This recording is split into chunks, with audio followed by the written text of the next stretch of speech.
call the meeting to order. Any items from the public? Need a motion to approve the agenda. Mr. President, just one amendment to the agenda. The very last matter under my subject to my issues, 1115, which is the follow-up discussion for supplemental funding. We've, at the council's direction, we've just put that on for the next 4, 5, 6 agendas. Because Councilperson Whitaker is not here and Councilperson Delier will be gone by then, I'm going to remove that for further discussion. Okay. All right, and I'm going to try to move us along as fast as possible today because it's a pretty heavy agenda and I need to get out of town at a certain time today. Well, then I'll make the motion to accept the agenda with the modification. Second. All right. Motion been made, second. Any further discussion? If not, all in favor say aye. Aye. Anyone opposed? The motion carries. Any questions on the purchase order? Just a few things for the council's attention. On page 3, you'll see that we did receive the bill from the West Virginia State Tax Department for the assessor's software. They still have not gotten called up. The bill that we received that we're paying on today's purchase order log is for the 3rd quarter of fiscal year 2022 on page, and hopefully we'll get caught up by the end of the current fiscal year. On page 7, you'll see distributions to the Convention and Visitors Bureau as well as Parks and Rec Board.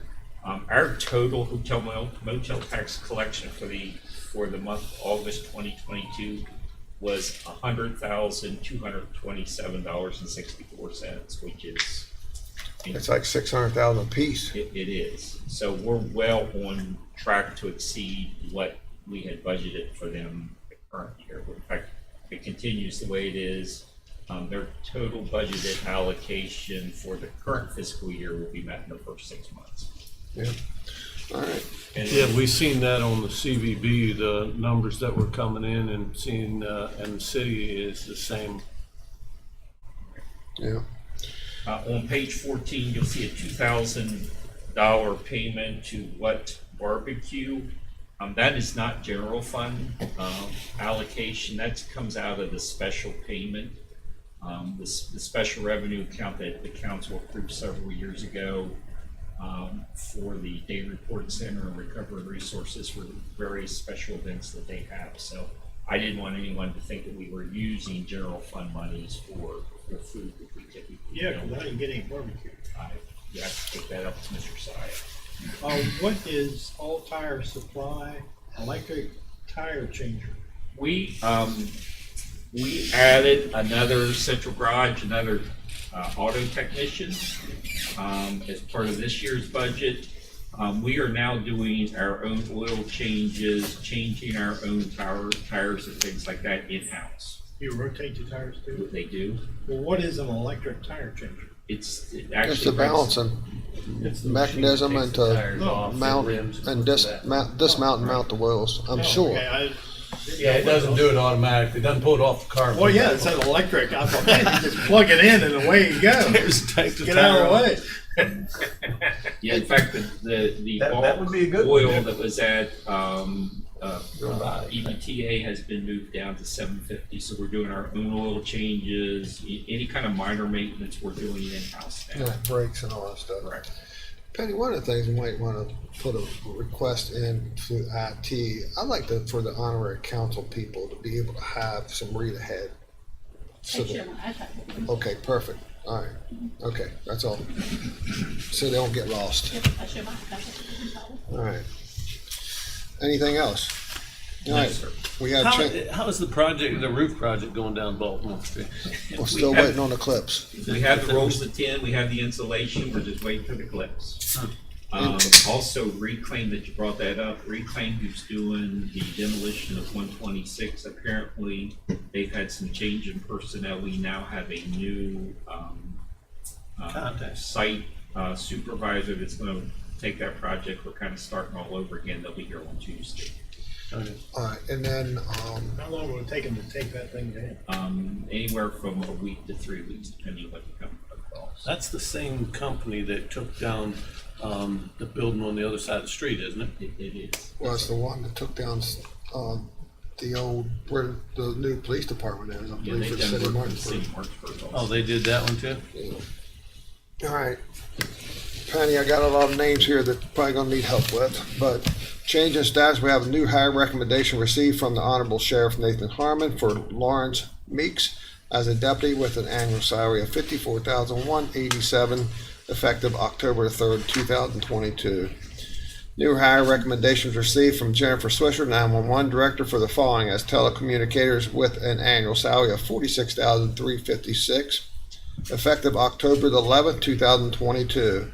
Louis Grindle, David Buzzard, Samantha Nall, Monica Rush, Brittany Connors, Anthony Renican, Francisco Domenico, Christopher Horn, Samantha Grove, Emily Rosin. New hire. That's pretty good. All right, thank y'all. The The beads of sweat's roll. Several of them are guys. The beads of sweat is rolling on my head. New hire recommendation received from Tim Zah, Community Corrections Director, for Dan Johnson as a part-time driver with an hourly rate of $17.82, effective September 26, 2022. Change in status received from Jennifer Swisher, 911 Director, for Delaney Lizen. She is going from telecommunicator 1 to telecommunicator 2. Her salary will go from $43,775 to $45,963, effective April 2nd, 2022. Boy, that goes way back. Well, we brought her on, she was already certified. Uh-huh. We brought her on as a 1 when she should have been brought on as a 2. Okay. So that was an internal Okay. oversight that we're just making right. All right. A letter of resignation received from the Recovery Resource Center for Sarah Hoffman, effective September 13th, 2022. Don't have too many people there. What the part, what part she was working in? I think Joe Tip. Okay. She Let- just came on one day and then decided she went home with us. for She times had and she left. an infant child at home and thought she was ready for separation from the child, and we found out after a day or so that she Yeah. wasn't ready to be separated. Letter of resignation received from the Day Report Center for Ian Hackett, Aaron Hackett, effective August 22nd, 2022. Letter of resignation received from Day Report Center for Monet Callahan, effective September 16th, 2022. Letter of resignation received from 911 for Leanne Fry, effective October the 8th, 2022. Letter of resignation received from Facilities for Rebecca Boyer, effective September 19th, 2022. Any changes or corrections on those? We have approval minutes for September 8th, 2022. Everyone was present. Any changes or corrections on any mistakes that Tracy might have made? County We'll Council, just let them go. we're gonna let it go? Okay. All right, so we got the County Council calendars. We'll be here next Thursday on the 29th. And boards and commissions, Ambulance Authority at 5 p.m. here in the chambers tonight, Library 5 p.m. Monday the 26th, 4 p.m. Historical Landmarks, 5 p.m. Water District. Wednesday the 28th, 1 p.m. Conventions and Visitors Bureau, 3 p.m. Senior Services. Any changes or corrections to those? Mr. President, regarding the council calendars for October, as the council's aware, you are required by code to set as the Board of Assessment Appeals in October if there's any pending cases. We do have 2 appeals cases pending. One is our annual appeal, the IRS building, and the other one is CVS pharmacies. Anthony seems to think that they both can be heard in the same afternoon. So we would like to know if the council would like to hear those assessment appeals on the afternoon of October 6th, 13th, or 27th. Do you have a preference? Did you say are you out on those? I'm out. Oh, just pulled up. So what are the dates? Thursday, the 6th, 13th, or 27th. We have a building committee scheduled for the 20th. So those are the 3 available afternoons. And what's the schedule otherwise, do you know?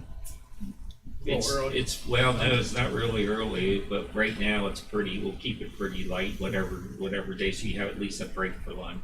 13th work? Should work for me. I'm gonna try to get out of town as much as possible on weekends. 13th, Penny. Or would you like 1 o'clock, 2 o'clock? Sooner the better. 1 o'clock. How long for each one, Anthony, do you think? Hour? 1 and 2? An hour, 2, I mean, you get attorneys up here that like to talk sometimes. How about if we bring the first one in at 1 and then the second one in at 2:30? Thank you. That was a nice statement, Anthony. Attorneys that just get up like to talk sometimes. Yeah, pick up on Present that. company excluded. Oh, yeah, no, he's not talking about himself. All right. Anything else? No, sir. All right, let's move on to, do we do the motion through the consent agenda? We did, didn't we? Huh? We did not. We're We did waiting on not. you to Okay. call for the motion. I'm asking for a motion now. Second. Got a motion and a second. Any more discussion? If not, all in favor say aye. Aye. Anyone opposed? Motion carries. All right, good morning, Mr. Hess. You got 5 personal property tax exonerations due to taxpayer error. Yes, sir, they do. Good morning. Good morning. Yeah, we had 5 of those. They reported them, they got rid of the vehicles, but they reported them, so they had to be taxpayer errors. Those 5 add up to $1,014.13. Mr. President, I move to accept the taxpayer error personal property exonerations in the amount of $1,014.13. I'll second that motion. All right, got a motion on the floor and a second. Any discussion? If not, all in favor say aye. Anyone opposed? Aye. Nay. All right. All right, thank you. As far as personal property exonerations, we have a total of 8, 9, 10, we have 11 of them, on 2 pages, and as for the reasons that's listed there, total for both pages comes up to $2,097.08 for those 11. Okay, entertain a motion on 11 personal property tax exoneration due to office error. So moved. To accept. Got a motion on the floor and a second. Any discussion? If not, all in favor say aye. Anyone opposed? The motion carries. 2 real estate tax exonerations. Yes, sir.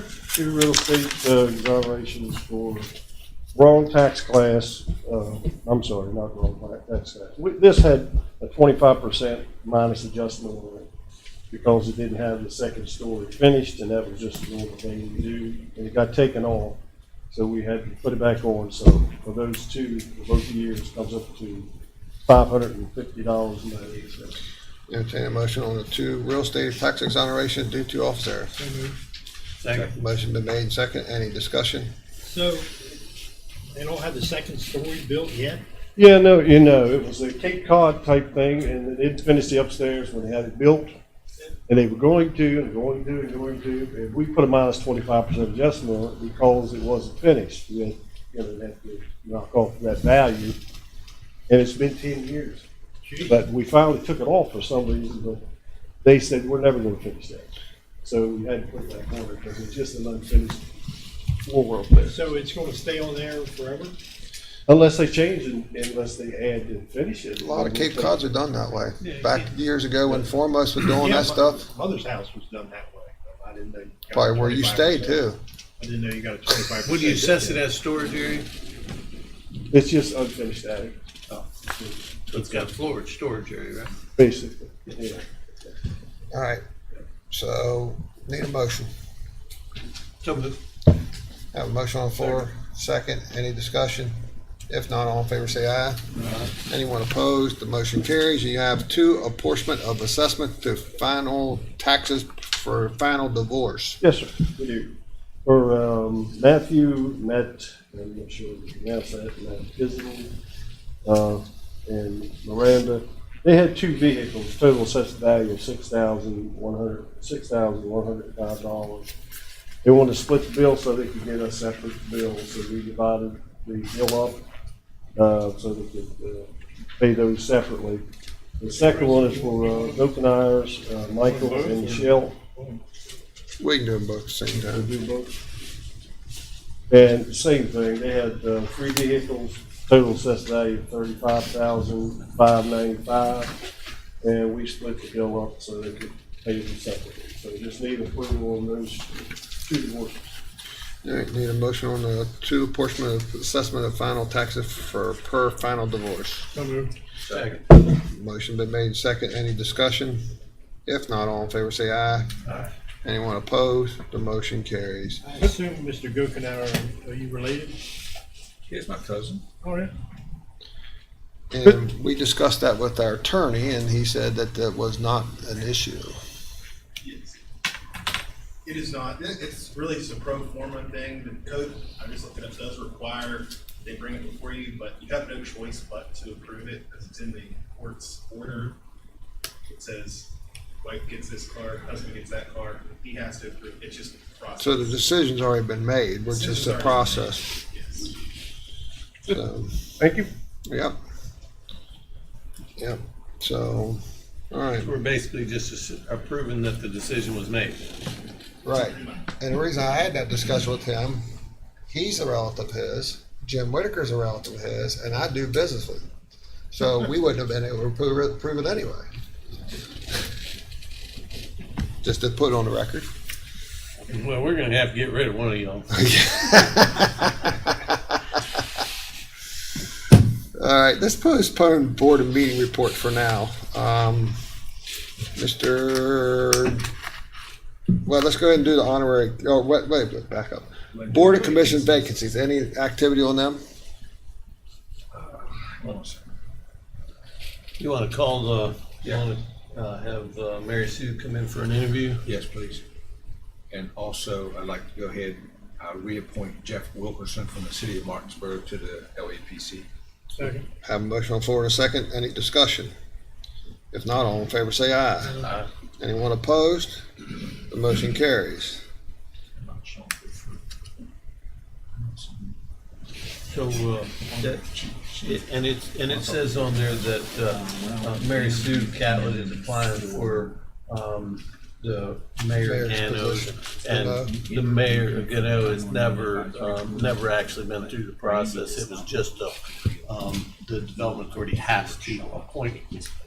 That's a position for the city, so under default, it goes to the mayor if nobody responds. I don't know from that. One other thing, Mr. President. I'd like to appoint Sean Wolford to replace Randy Lilly on the LAPC. All right. I'll second that. Yeah, just looking. Motion been made second. Any discussion? If not, all in favor say aye. Aye. Anyone opposed? The motion carries. Mr. Delia, you want to swear in our honorary county council person? I guess I'll do that. Maggie, you want to come up here a minute? I've never done this, so you gotta bear with me here. You did it. You done it every time you got sworn in. And Matthew's gonna take good care of you, so don't mess this up. If I mess up, correct me. Okay, repeat after me. I, Maggie Barrett, I, Maggie Barrett, do swear and affirm do swear and affirm that I will uphold the Constitution of the United States that I will uphold the Constitution of the United States and the Constitution of West Virginia, and the Constitution of West Virginia, that I will work hard to fulfill the responsibilities that I will work hard to fulfill the responsibilities of the office of honorary council member, of the office of honorary council member, which I have been appointed, which I have been appointed, so help me God. so help me God. Congratulations. Thank You might want to have her tell people Hold on there, hold on. I'm just telling you. If you wanted to do this, you could. No, I don't wanna do it. You're doing Tell us a fine. little bit about yourself. So my name's Maggie. I'm student government president at Hidsville High School. Yeah, I play volleyball and tennis. Yeah, that's about it. That's about it. So what are you going to do in the future? I plan to go to college and study business, maybe maybe a real estate agent. That's what I'm looking at. Good. Good. And who's your parents? Tracy Wetzel. She had to think about that. Yeah, she did. Yeah. Okay. She calls her mom, that's why. Yeah, Yeah, yeah. mom. That's mom. Yeah, All right. All right, thank you. thank you.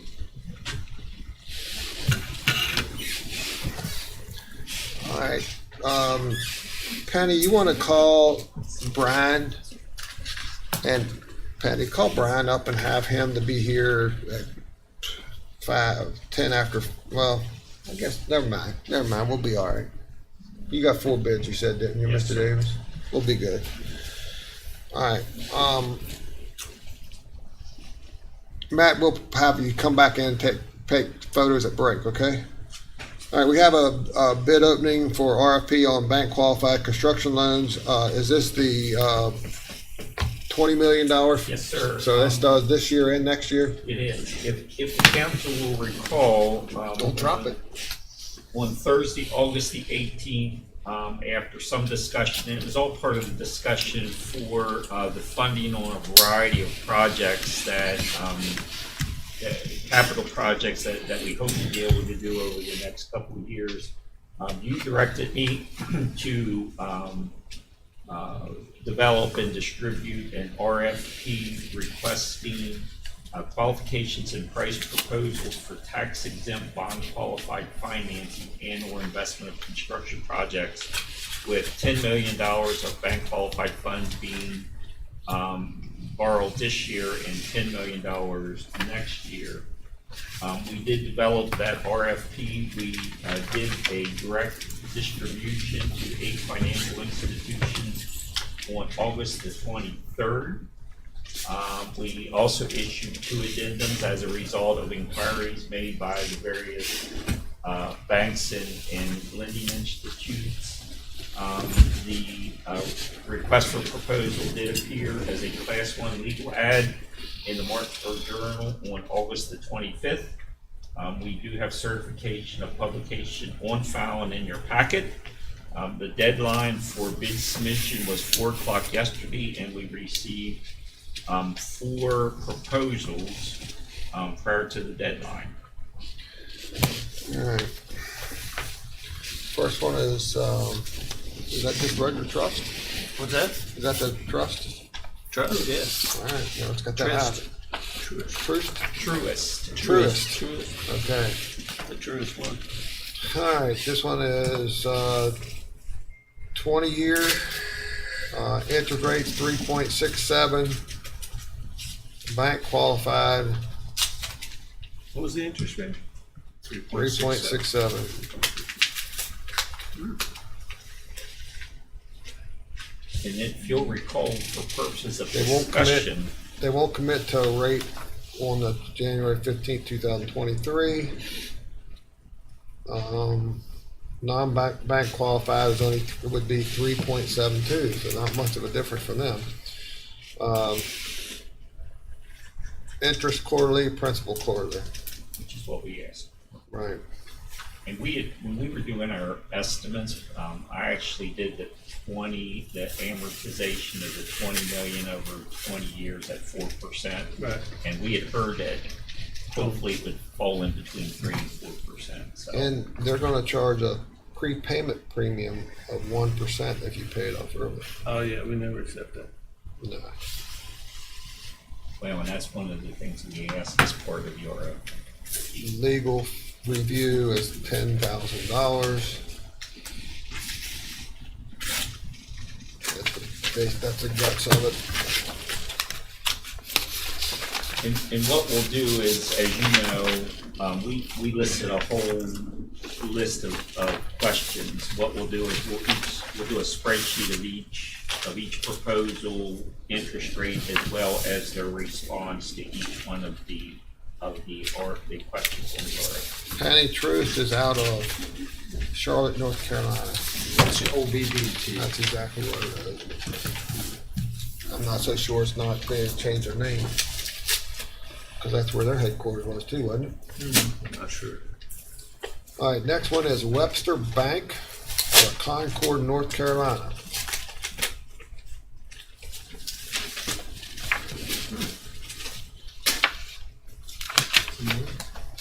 Yeah, I know that.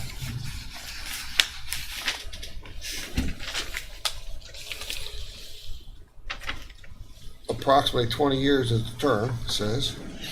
See Exhibit A. Anticipated closing date would be December 29th and March 31st.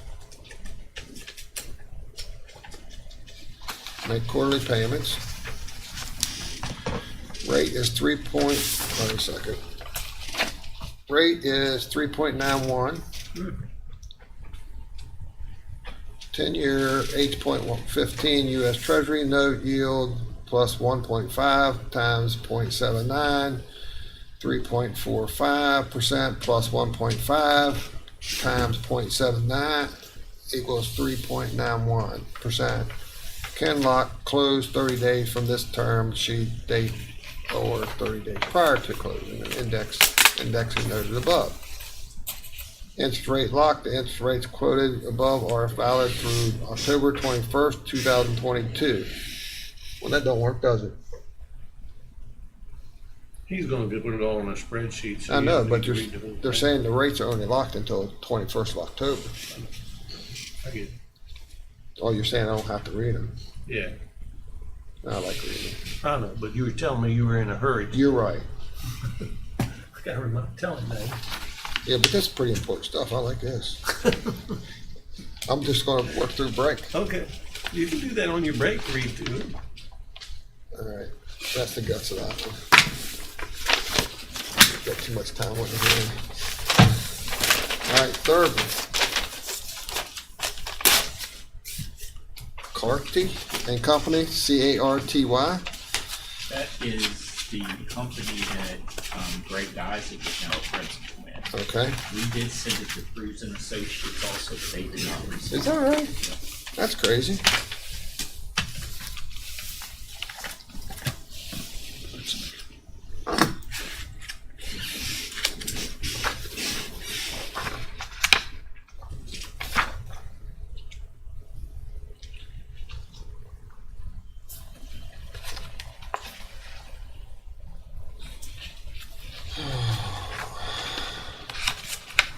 Where are they at?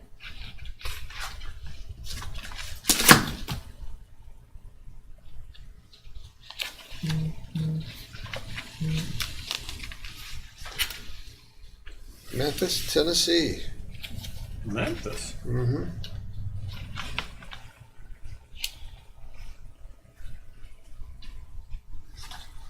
Well, the address is also in Charleston, West Virginia. I think that's their West Virginia.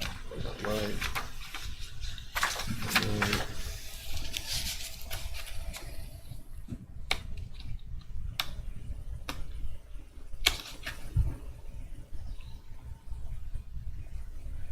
All right. At these assumption rates as of September 20th, 2022, market produced an average coupon of 4.17 with a 5-year optional call provision. Final rates be determined before the bond would close on 2022. They'll negotiate a fee for the loan origination fee, 20-year.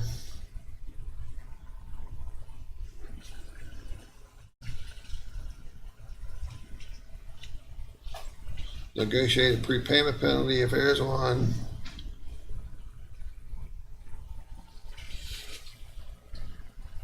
No appraisal would be needed. So that's theirs. United Bank is the fourth one. Yes, sir.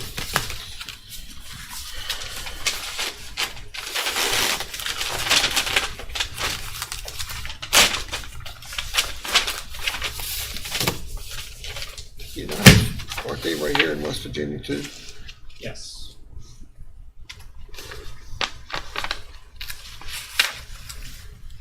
All right. And they have an office here in Martinsburg as well, Penny, several of them. All right, $10 million for loan 1 and loan 2. The rate is 1 is 80% of the 10-year Treasury rate, 3.5 currently times 80% equals 2.8% plus a spread of 0.9%, which based on the current 10-year Treasury rate would be 3.7. Current effective rate fixed for 10 years. Loan number 2, same thing, 3.7.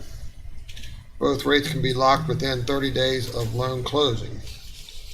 Term of amortization, 10-year total loan term for quarterly principal and interest payments based on a 20-year amortization balloon payment required at the end of the 10-year loan term. That's a little different for us. A balloon. If the loans are paid prepayment income, and it said no prepayment penalty would apply if the loan, basically if we pay them off. If the loans are refinanced by an alternative financing institution, it's a kind of a up until 7 years, so 3% the first year, 2% second, 1% year after, and then no penalty after the first 7 years.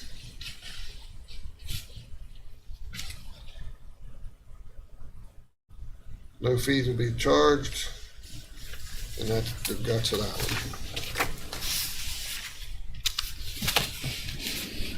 They're all pretty close. Yeah, going the different variables though.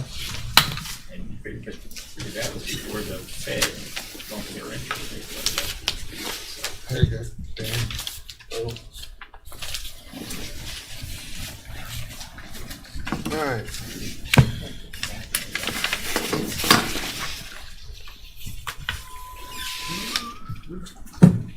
Tracy, you're up.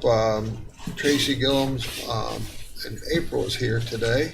So, Grants Administrator, Department of Homeland Security, fiscal year 22, targeted and violent terrorism prevention grant award.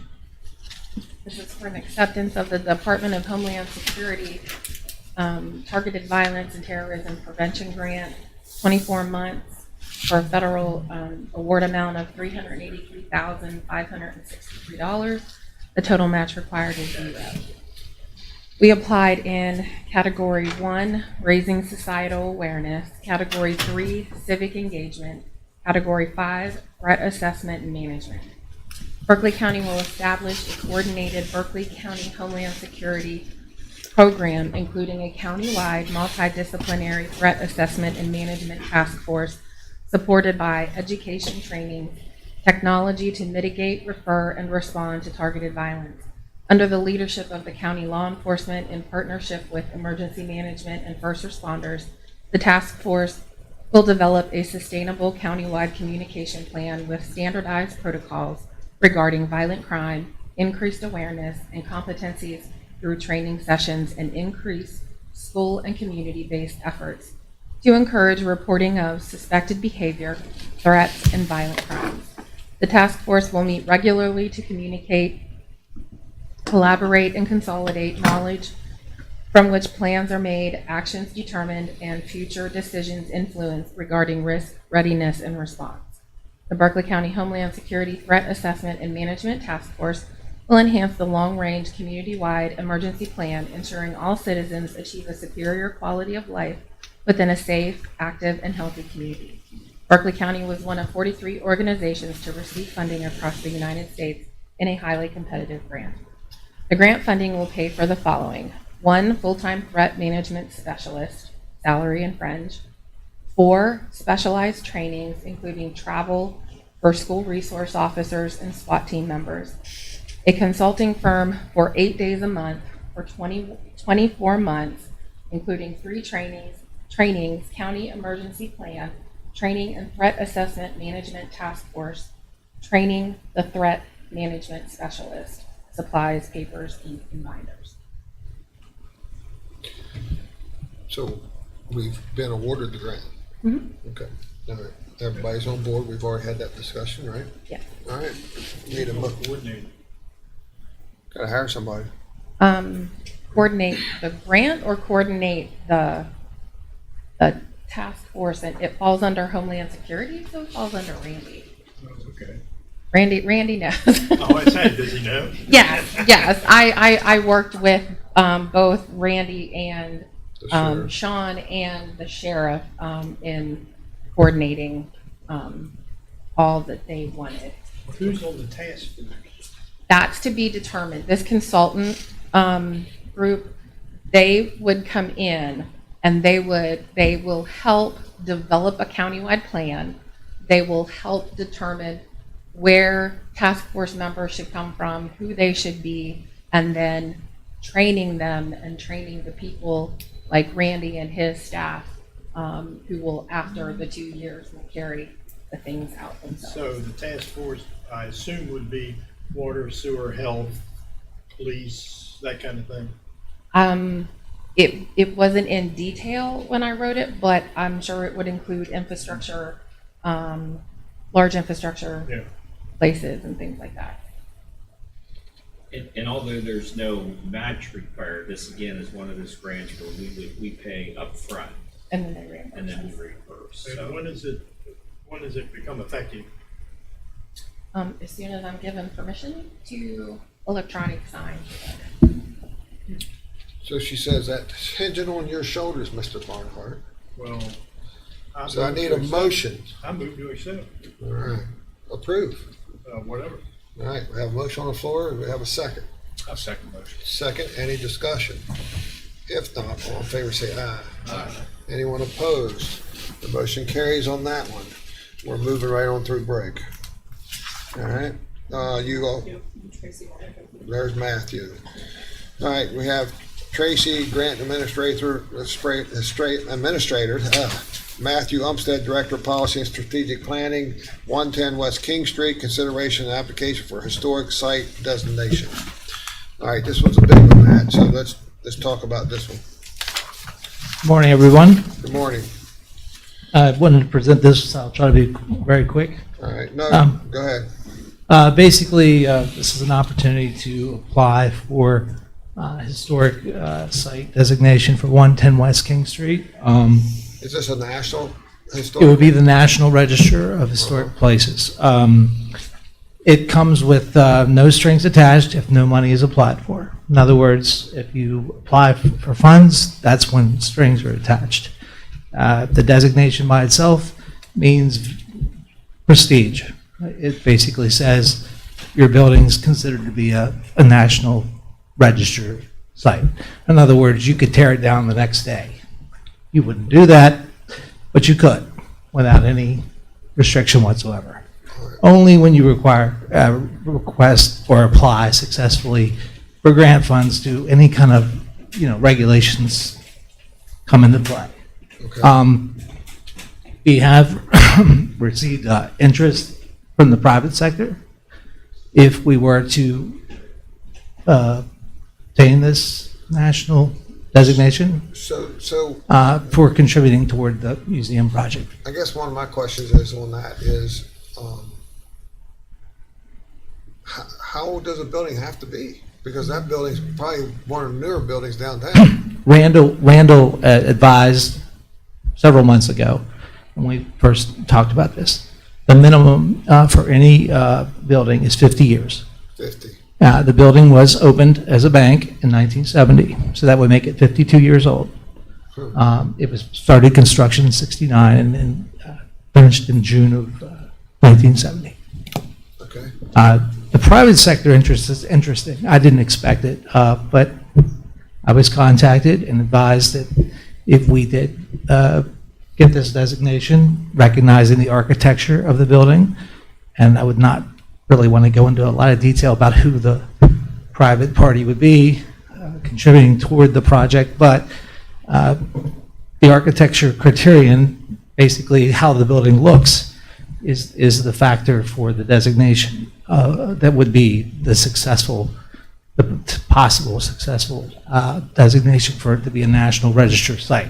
So there's different criterion, but architecture would be the reason why it would be designated as a National Register site. And one of the things that, we have some historical buildings here that we operate out of, and Correct. usually when we go to do any work on those buildings, that there's a lot more processes that we got to go through. If you apply for Money. funds For through these construction. programs, And to do construction work. yeah, if They you, got to sign off on all that stuff. if the grants are connected to the historic designation status, then that's where the regulations kick in. If you do not request funds from these grants, for these historical-based grants, there's no, like, in other words, if you proceeded to do this project on your own with your own funds, even if it was a historic site designation, and you just used your own funds and private sector funds, there would be no prohibition from you all doing whatever you wanted to do. But that hasn't been the case, though. Like when we went to put the new roof on the Crawford building over here, we had to get SHPO to approve that. That's because there was SHPO money. Money in it, that's right. There was SHPO, right. It's been clearly expressed to me, and I did do some due diligence with Charleston, and I said, look, let me know what is required if we requested these funds. What is the process, if we requested these funds? And then if we don't request them, what is required? And they basically said we could tear it down the next day, even if we had the status. So, and they literally, that's what they advised. Then it poses the question of what's the purpose to declare it historical if we're not going to Right. apply for additional funds. Right, and that's where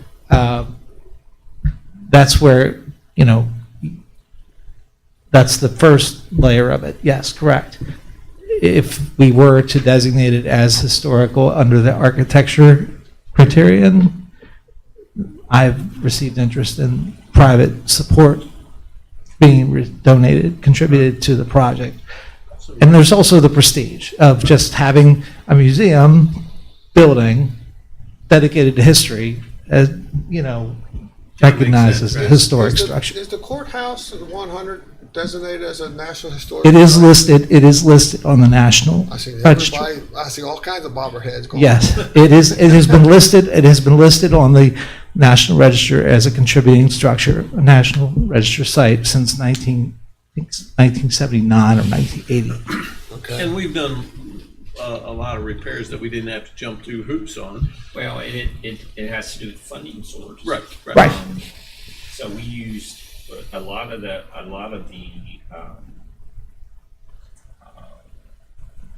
maintenance and improvements to 100 was done through courthouse security grants, courthouse improvement grants, and they don't have all the stipulations involved. Yeah. We've never used SHPO and things like that for the courthouse. Right. It was So 40 it's- years ago when that place was, at least when they got that fake brick put on it.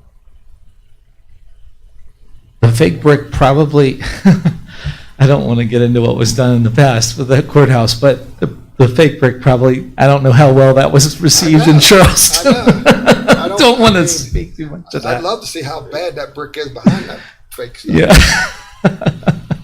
Anyway, regardless, this just simply gives you another tool in the toolbox. If you chose to apply for those funds that he's referring to about SHPO, if you don't apply for those funds, then, and you do it all, we just decide we're going to finance this however we want to finance it, Does it get? none of those rules. Does it give the city's historic society a foot in the door to be able to approve things when you do renovations to it? By the way, that structure was a really popular structure back in the 70s. It was one of the leading edge things to do. Kind of like the new city police station. Yeah. The city's review of the historic district, the Historic Preservation Review Commission, their oversight or their jurisdiction is, as we know, has been a point of discussion. Their jurisdiction is map, so to speak, of what they review by the city standards is all well beyond the courthouse. It includes the courthouse and all those buildings already, Right, yeah, it runs down to Raleigh Street. all the way to Boydville, north, all the way to the West King, up to the Apple, and Right. several points in between. But the jurisdiction over the county property, Not there, right? right, that's another. But if it, Yeah, they don't have jurisdiction over public-owned property. No, right, right. but Yeah, that's been so a if it was point. transferred, Right. if we declared it and down the road decided to sell the property or transfer it into another entity that just run the museum, if it would, A nonprofit museum. yeah, then they would be restricted by their, Well, they would be, Regardless. they would have to follow the guidance of the HBRC, which has their own set of standards and regulations. This, again, this designation, again, is just a, this is like icing on the cake, really. It's, One thing you asked me about, Matt, was that, being able to get the Norwalk car, because we know that's one thing that's important to us in that building, would require probably some construction work done on the back doors, Right. or a small addition put on the front right corner, or somewhere on the front. yeah. And you don't think that's going to be an issue? Well, I mean, you could, if you do not apply for any of these funds, you guys can do whatever you want Okay. with that car. You can put it on the roof. It doesn't really matter if you don't apply for these funds. Right. It really is where it comes down to the money. It's linked So to the money. basically, if we wanted to do that, we can do it without any jumping through any hoops. Right, but correct. it does allow us to solicit donations. And other grants. I wish I could talk out loud, but I can't. Right, yeah, I understand that, and I there's- respect that, but I also have a question, is your private donor, is this contingent upon receiving those funds from him or her? It's a simple yes or no. I would say that the designation would weigh Okay, considerably. great, thanks. And the next question is, if we would apply for those funds, federal funds or state, whatever, what is that dollar amount that's available for this project? I have reviewed that, but not in great detail, and April here has done a lot of legwork on that. She can answer that. It would actually open a couple of $100,000 just through 3 different federal grants. Some start out at $75,000, go up to $750,000, just depending on what you're doing. Okay, There was 2 that just opened yesterday. You were speaking about the car. If the property was on the registry, it opened preservation for trains, cars, trucks. So it's like having that to be able to put it where it needs to be. Because like if you're talking about putting on the outside of the building, you're also talking about lighting, keeping the climate control, so that's a lot more that would need to be involved. So it would open up a lot more. Plus it would open up foundation funding as well. Okay, all right.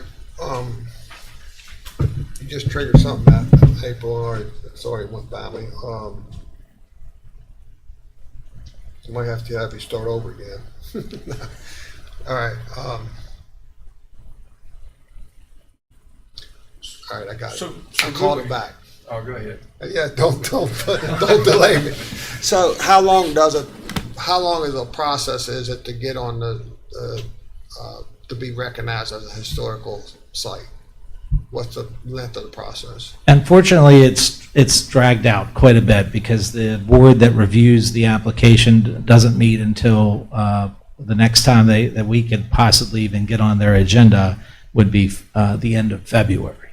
And we're looking at to be on the federal national. This would be every state working with the government, the big government, works through a structure, and every state participates in the national register. So it could So that- be 1 or 2 years before you get it done. Well, no, actually, the action by the state would be taken in February, and then the National Park Service would act within 45 days. They have 45 days to respond. So basically, the timeline is lining up to about the beginning of April if we were to proceed with haste and submit the necessary application. Again, I just see it as a tool. There's not, I mean, they assured me very clearly that we could demolish the building if we needed to, or do whatever we wanted if we did not apply for the funds. So, I mean, I don't see really any real, Well, harm to it. if we do modifications to the building, Going to have to do that. well, okay, when we Yeah. do modifications to the building, does that impact the future of any getting these grants?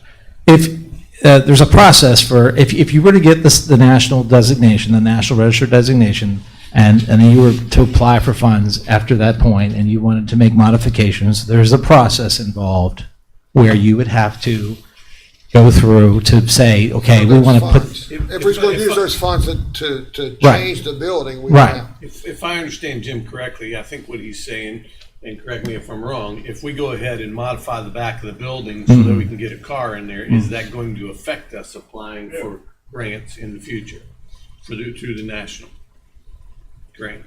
Maybe that's a grant writer question. well, there is going to be some impact. If it changes the way I understand, if it changes the structure, then you might have a problem. If it doesn't change the structure, like you're just cutting a hole to put the car in, and then, put a huge glass thing, that didn't change the structure. That just changed an entryway. But it didn't change the structure. So like you're not putting, it has a flat roof, you're changing the structure if you put Right. triangle roof. I did a little bit of building, so I get it. Well, I know, I didn't, so it's a triangle roof. So that changes the structure in how you are looking at it. It But if they changes the put a big landscape. bump, let's say hypothetically, they put a big bump out on the front for That's gonna the change. door wall, then it does change the architectural Appearance, right? appearance, so then it might. It could. If you're just adding a glass enclosure and you've not touched the structure, then you're okay, the way that it was explained to me. Because you're just tagging Naturally, something to it. it would be attached to the structure. Yeah, for but you've not entry. changed the original structure. Right. You just put an addition on to encapsulate something. Mhm. That's the way I understand it. It's a good thing. It's a good- Sometimes I think even if you encapsulate the structure and don't modify the structure and put something on, you can still apply for that same thing because it can always be removed and still have the Yes, structure. because you've not changed Right. the You don't original modify the structure actual or modified it. So what, I'm curious, because obviously if move forward grants are going to be, something Alan Davis is going to have to handle. So what's your thought about it? You know how I feel about getting in bed with the federal and the state government when it comes to grants. If I had to do Tracy and April's job, you'd be talking me down off the roof probably daily. If Matthew tells us that this designation, if we were going to be doing a $200 million project and we thought we could get $100 million from in grants to help, I'd say absolutely. It'll be a lot of headaches, but it's probably the way to go. This is probably a $3 to $5 million project, which if we can get foundation money that doesn't necessarily have all of the restrictions, that would be the way to go. We could probably finance this ourselves without going through Community Development Block Grant, without going through SHPO, who we've dealt with both of those agencies, and the regulatory requirements are sometimes I think a little excessive. For example, we were going to finish the rest of this building out using SHPO money, if you'll remember, many years ago. Mm-hmm. And they put so many restrictions on the replacement of those windows, we declined the grant. Yeah, there was no reason to even replace the windows. There was not. But if it opens it up to private donations, I would say. Well, Mr. Davis, that is a great example, though, because we're going to do work that is done building. We're not going to have to ask anybody for permission because it's going to be all our money. Correct.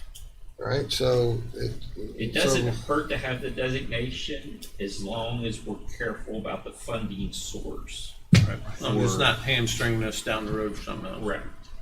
And Matthew says that we're good on that. Yeah, I'm very, very comfortable saying that just the designation, and if you never applied for a dollar, then we're good to go. We do whatever we want. I mean, I also, though, have pretty good feeling about receiving private contributions that wouldn't have any restrictions as a result of having All the right. designation. So you ready for a motion? Well, I'm gonna ask Anthony, you see any reason why we shouldn't do it? No, I think the big question is gonna be the funding question. Okay. So using the Dunn building as example, you feel, okay, you're not gonna jump off a cliff or anything? Not today. All right, entertain a motion. So I'll make a motion to accept the recommendation from Mr. Umstead. We're gonna put the pressure right on him, aren't we? Yeah. Didn't say anybody else, Matt, just you. Didn't say Matt and Tracy and April and Alan and Anthony, just Matt Umstead. They're backing him up. They're Do behind. we have a you. second? I'll say. All right, we have a motion and a second. Any further discussion? If not, all in favor say aye. Anyone opposed? The motion carries. There you go, Matt. Thank We're gonna, let's see. All right, let's go with Mr. Davis. Fiscal year 23-24 budget timeline, and let's start with that one first. Yes, sir. I know it's hard to believe, but we are now in the process of putting together the budget information for next fiscal year. It's not anything that you haven't already seen. As you can tell from your read ahead of the spreadsheet, I've got to find my spreadsheet.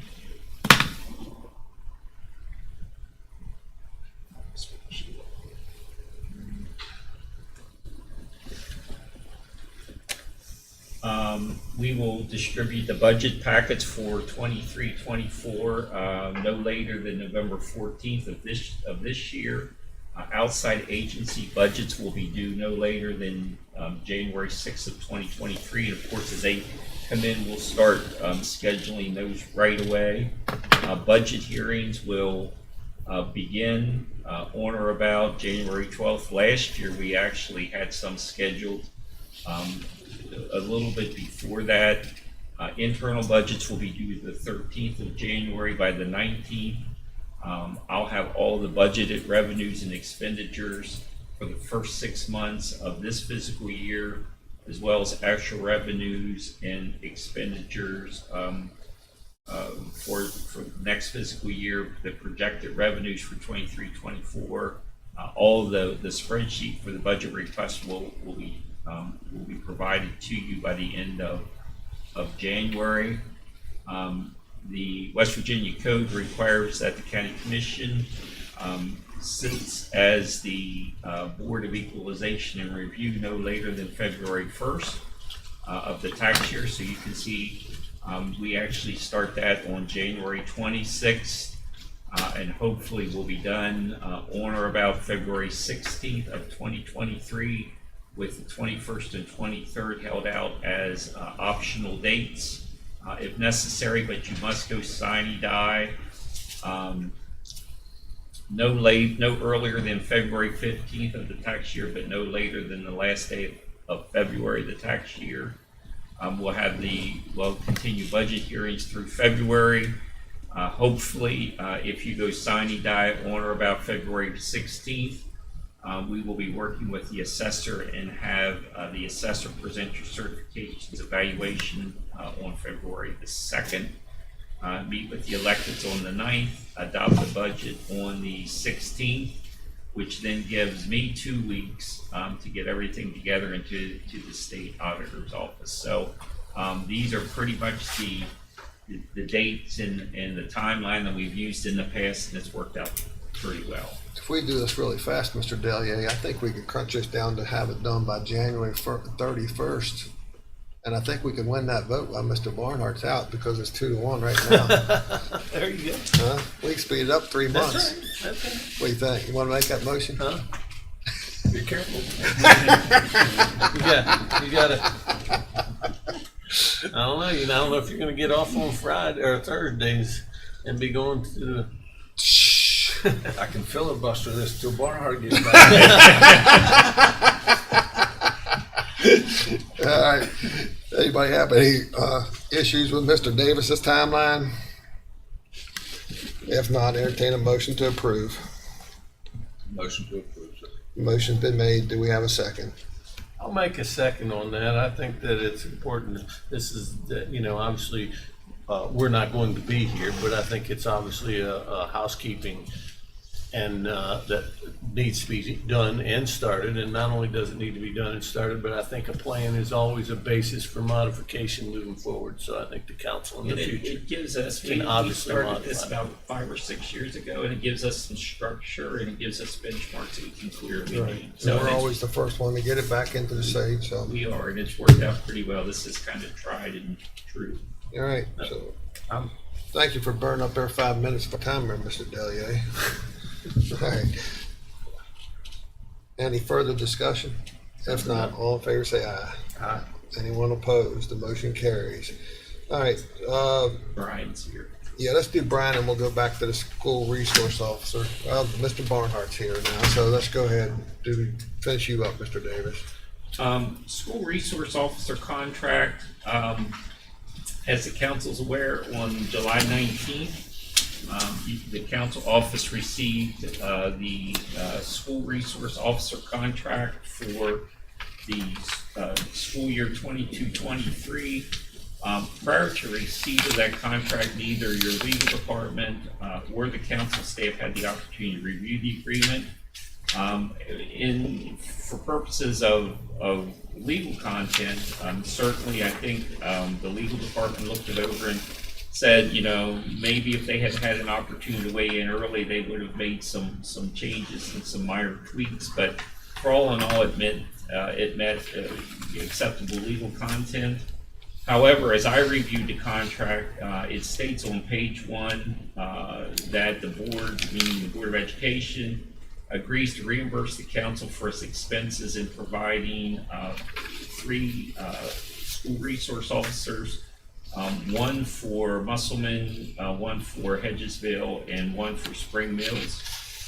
And then it continues on page 8, section 14.0. Consideration, it states that the total estimated reimbursement costs for the term of the contract are $52,000 per each of the 3 SROs assigned according to the agreement. The agreement further states that the sheriff's department will provide the SROs for 200 days of the term of the contract. I then got in contact with the sheriff's office and asked the sheriff who the 3 school resource officers are for the current fiscal year, and it's Deputy Wilmer, Deputy Keller, and Deputy Strickler. I then I did the spreadsheet, which is in your packet, that shows the fiscal year 23 compensation for the 3 deputies.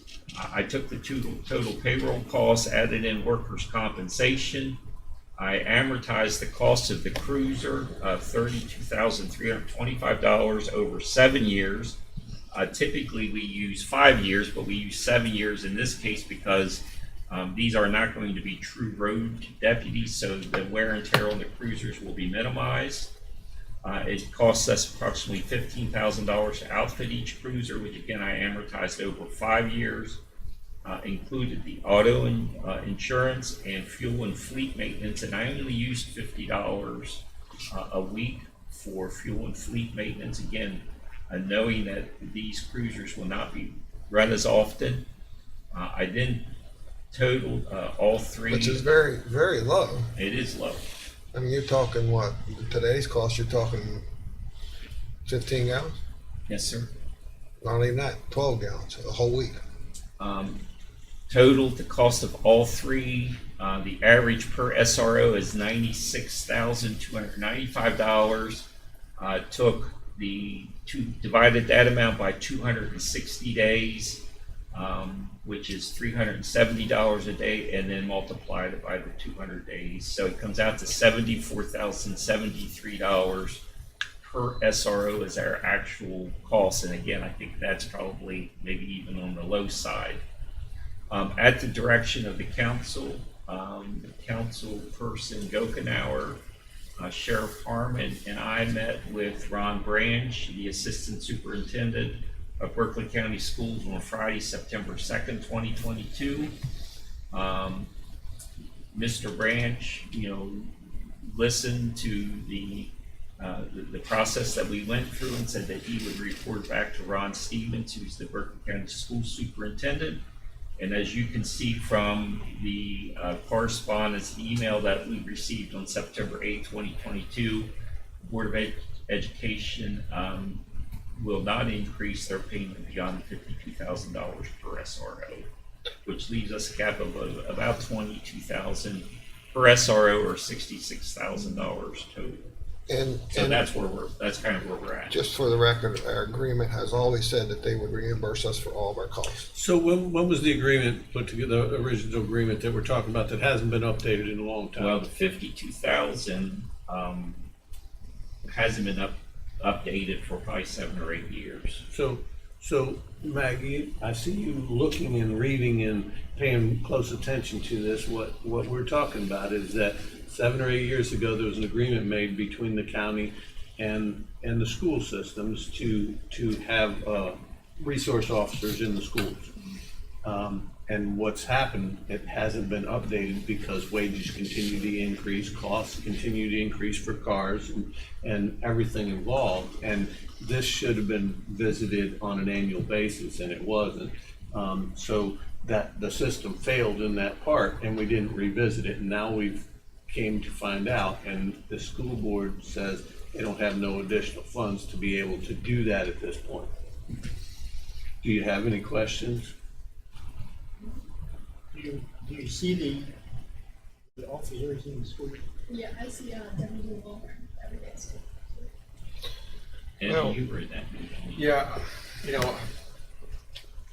because, we did not, at the beginning of their budget year, present them with up-to-date costs, true costs for, like the contract costs for. I want to be, let's split this down the middle. So we had about 66,000 difference. Let's just share the cost. We'll eat, 33,000. You come up with 33,000, and then next year we'll budget our true cost. I'd prefer, and I get what you're saying, I'd prefer to see us say, okay, we'll continue to do this as long as you give us a reimbursement for our costs from moving forward in your budget next year, so you reimburse what was expended this last year. And if they're waiting on a budget, if they're waiting on their budget cycle, they should be able to agree that they'll put it in their budget next year and pay us back for the shortened amount that they're not funding us at this point, and then negotiate that new budget forward. But I think the new budget forward, I think that should be part of the agreement right now, that we're going to set the new agreement moving forward. It's going to be at the true cost. Yeah, the true cost. What was the verbiage you used? 74,000 reimbursement for actual cost, and that could escalate next year because we may give the council may give raises next year, so they need to budget more in their line item than what that cost is, because they're going to pay the actual cost. And they should, if it's $66,000, they need to come up with that $66,000 in their budget next year, and they could sign an agreement to that right now moving forward to be able to do that. Well, the agreement's very clear that it says that they're going to reimburse us on our cost, and then basically we say, but there's a cap. There's a cap. But the thing that I look at is, do you take out the cap clause? Because if they require additional Absolutely. training, then do that. That's something that needs to be looked at next year.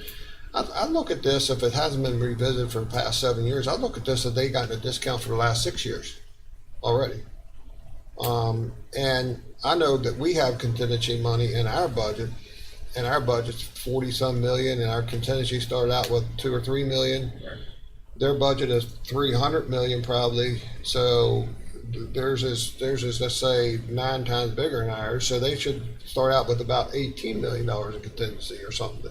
That's a large number, but I'm hypothetically. Personally, I'm saying, I was ready to say, look, the contract and the agreement is very clear.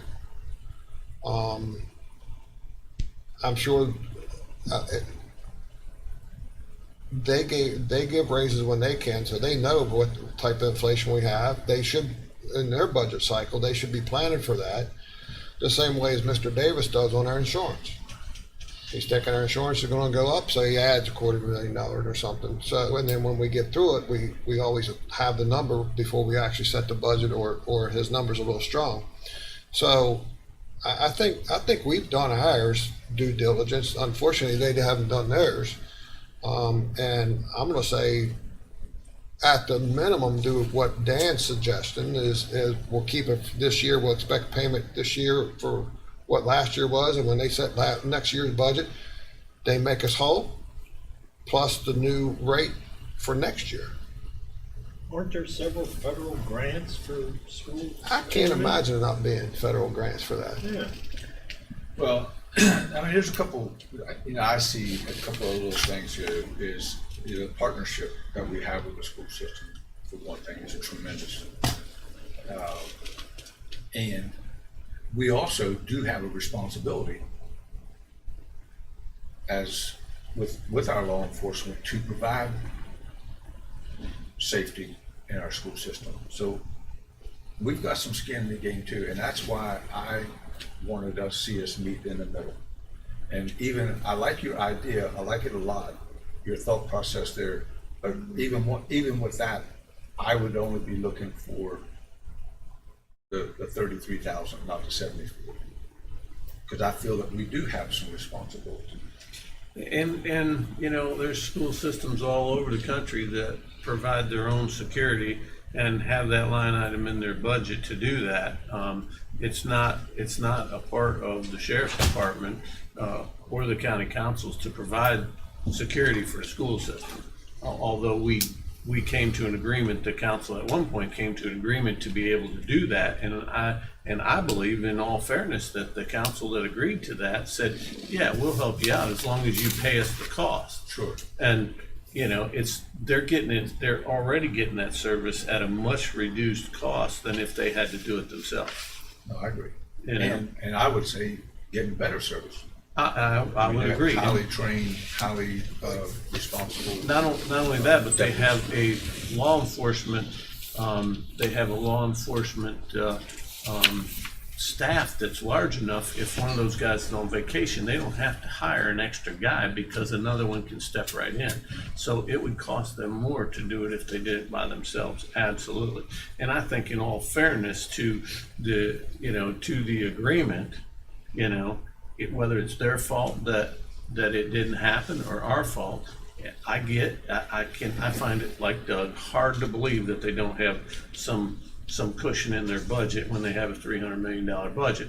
But if they don't, and that's what they're telling us, then tell us you'll pay us next year for what this difference is now that we've found it, and move forward and continue to do what we're doing. I don't think that's unfair at all. Right. That allows them to budget it, and they can look at it moving forward and figure out how to do that. I think the big thing we got to be careful with, we got to be fair not only to the school system, but we got to be fair to everybody in the county. And we know that there's that we could always use more police officers, and I think I'm not discounting the importance of school safety. It's very important. But I think that any of us that we, in our home dealings or business dealings or anything, if we have a contract that we got to abide by, and it's very clear that you're going to reimburse for all the expenses, it's pretty clear. We know that the state police are short, and people are expecting the county to pick up on that. We know that, we understand that we can do it better and cheaper than the school system. Plus, when we do it, unfortunately, it puts all the liability, or a lot of liability, on us, and not them if something did go bad. I think if we're moving forward, in all fairness, if we're moving forward and the school board is going to hold us to a contract that they have to know is outdated and should have been revisited, if we're moving forward and we're going to continue to do this service, I think that this contract, there needs to be a sentence in there that this has to be visited annually, so that every year they have to come back and look at this and figure it out, so that it's not getting lost for 7 or 8 years. I'd say annually on a certain date. Yeah, and honestly, as our population continues to grow, there may in fact be more requests for security from the county in our school system. So I would also agree with that they probably need to look, that we need to look at this annually with them. Tracy just texted me that you want to know there are state and federal grants available for SROs. I would think so. Yeah, I would think. All right. So let's entertain a motion. What's your wording on here? I like your wording. I wasn't real crazy about your numbers, but I'll support it. Well, and my motion would be that we enter into an agreement for reimbursement of cost, starting at the next fiscal year, so that they have. Fiscal year we're in now, Right, at the old rate for this budget cycle. this budget cycle at the old rate, with the next budget cycle reimbursement to make us whole on the actual cost For this year. for this year. And Plus the new, and then the next year's cycle, or do you just want to do this year and then say that it's revisited when of course they should be setting their budget now, right? No, they'll set their budget the same time we do. January, Okay. February, March. So why don't we As part of the why don't we budget just put it in, why don't we just do it as the remainder of this year and of this fiscal year, and say that we'll continue to do it at the current cost that's capped, and then the city or the school board agrees to make us whole in their next budget cycle, and that the contract will be revisited annually, and what are we going to say, January? As part of the budget. Right. Just say it's part January is part of Typical budget. of their budget. Right. Does that make sense? Yes. all right, everybody's clear on it. Amendment to the contract. That Proposed would- amendment to the Yeah, I contract. think we need to just vote and then Amendment to So- that, so it's as an amendment. Did you draft something? I will second your motion. All right, so a motion been made and seconded. Everybody's clear on the motion. Any further discussion? Do you think we're being fair with the way we're doing it? Yeah, I think that it should be revisited every year, especially because it has been almost 7 or 8 years, so that should be something like that. It's a big discount over the last 6 years. Yeah. Mr. Barnhart? Well, what about the grant applications? You think we should look at the grant I application? think that's the school's responsibility to do Well, that. yeah, a joint responsibility or something, All right, and that should be looked at. all right. Well, and the grant that we just approved Tracy to accept included school resource I know it officer does. training. So there's another benefit, to make our employees, our deputies better prepared to protect that population. Yeah. All right. So when we put that together, that amendment, can we also add a line on there that says that we encourage them to look at grant possibilities for, And we will assist them. All right. So we're clear on the motion. All in favor, say aye. Aye. Anyone opposed? The motion carries. All right, next on our agenda is Brian Ross, Director of Community Development, 2020 National Electrical Code Amendment. Morning, Brian. Morning. All right, tell us about what's going on. Well, as the council is aware, we adopted a new building code ordinance as of August 1st of this year. We have since switched from the 2017 National Electric Code to the 2020 National Electric Code, in which the council may also be aware that we do third-party inspections on electrical in the county through an approved list that you guys grant as approved electrical inspectors. The state fire marshal actually sent the electrical inspectors this letter, which was then forwarded to me, pertaining to shortages for compliance for the 2020 NEC. As the council is also aware, in the last year or so, with all the materials and the shortages and everything, we have worked with the builders and developers of the county through shortages where we were dealing with windows, doors, garage doors, and everything, to allow projects to continue to move up to a certain point. As we all know, construction at some point does have to stop to where they can be compliant. Now we are running into an issue with electrical components of shortages, as in surge protectors, emergency disconnects, and a few other things that Wes Clark discussed with me, which makes current permitted houses in the county not to be able to be compliant to the 2020 NEC, but they could still reach compliance with the 2017 National Electric Code. So I am coming before the council today as the authority having jurisdiction over our building code ordinance to request that we move compliance of the 2020 NEC out to January 1st, 2023. After speaking with Wes Clark, Mike Monahan, and a couple other people, they feel supplies will be able to meet the demand for compliance with the new energy code after that date. It's pretty quick, though. It is. Well, I think there's a couple factors there. I think with the rates going up, building's going to slow down. If some of these companies get ramped back up again, they may in fact be able to meet that. I would hope that they'd be able to meet that. I agree with you. It's going to slow up. I mean, the rates, the feds are talking about taking up another 0.75%. I didn't want to stretch that window out 6, 8, 9 months when we all agreed to January 1st. Now, if this still continues to be an issue in the field, I may request to come back before the council. I think we should just postpone it and then they can revisit it January 1st. Right. Instead of So putting that a we're date- not making a decision, Right.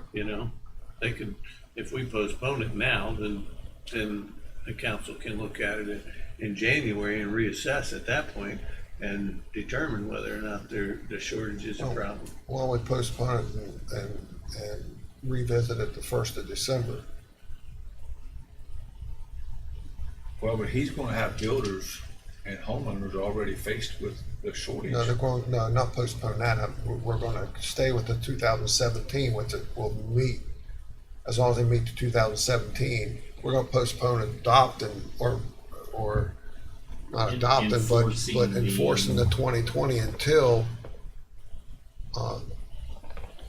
down the road, but revisit on December the 1st, see if the suppliers are in, rather than putting a January 1st date on it. That's what you're asking to postpone, which I thought that was a great idea to do it. Just like we did on the building code. We adopted it, but we're not going to start the enforcement of it for. Correct. We gave a 3-month window Right. on that. Yeah, that would work.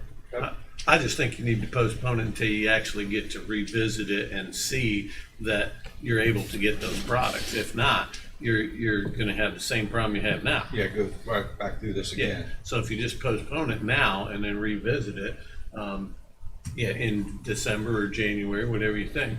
But we can, I mean, we're already scheduling in December. We can bring Brian back in December to give the council an update. At that time, you can decide what further action. Yeah, is because when I'm necessary. thinking about it, if the suppliers look like they're going to be up to speed on it, then you got to give a little bit of time another 30 days or 60 days for them to say, okay, this is gonna be the drop dead date on the 2020. You're looking like you're wanting to say something, Anthony. Yeah, I was just wondering what other counties are doing. I mean, it's all started from a letter from the state saying you don't have to apply with 2020 because of these. Well, actually, if the only two other counties that, Do that it. I know of is Hampshire County's not enforcing the electrical code, and Jefferson County was waiting to see what I was going to present before they made a decision. The proper question on that is, Anthony, that the state, actually, if Lieutenant Governor would be here, it'd be an interesting question. The state is the one that adopts the state building code, the state legislation, right? We can only have what they've adopted. We enforce, Correct. we adopt what they adopt, and then we enforce it. Who enforces it throughout the state? No one. No one. But they still have the code. It's actually, I think, up to the fire marshal to enforce, isn't it? He said they're saying no, they don't. I mean, Well, you got a letter saying they don't, Correct, that's it actually in your read ahead. right? Yeah. So And I that's- just was wondering whether builders were gonna get all confused if there was a rule in Jefferson County, a rule in Berkeley County, a rule in Morgan, and all this other. Well, Jefferson was going to mirror ours, basically talking after with Mike and Roger over there. They were going to mirror the January. And like I said, we're just basically postponing the 2020 NEC And with revisit it. compliance with 2017. And then January 1st, No, revisit in December. we can revisit it in December, correct? Right, and then we'll determine a date then, Based off of supply and demand. right, because we want to give a 30 or 60-day grace period. Somebody, it'd basically be anything that's already permitted would have the grace period already, right? Right. Yeah, and I had suggested, when Brian first brought this up, to do like an appeal to the State Fire Commission and try to get them to give us direction. But Didn't get much help. I'm not sure. No. No, he said. All right, so, and when Brian came to me about this, I said, look, this is a decision for the county council to make as a body.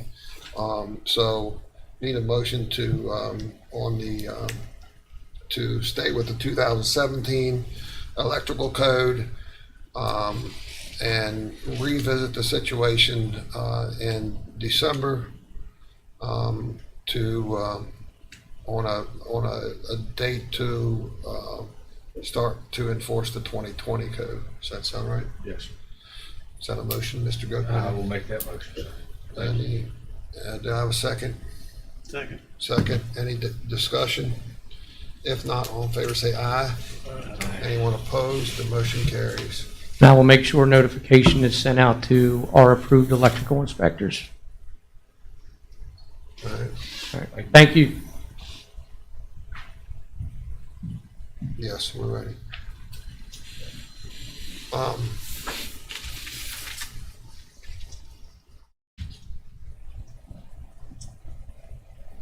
So right now we have Summer and Lieutenant Governor Blair. And then we gotta take photos before we go into executive session.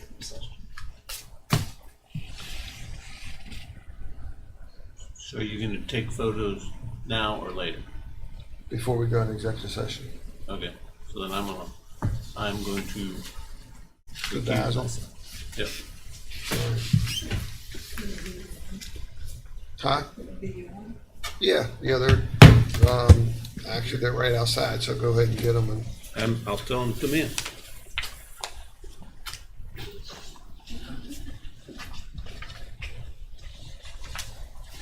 See you later, come to vacation. See you, Dan.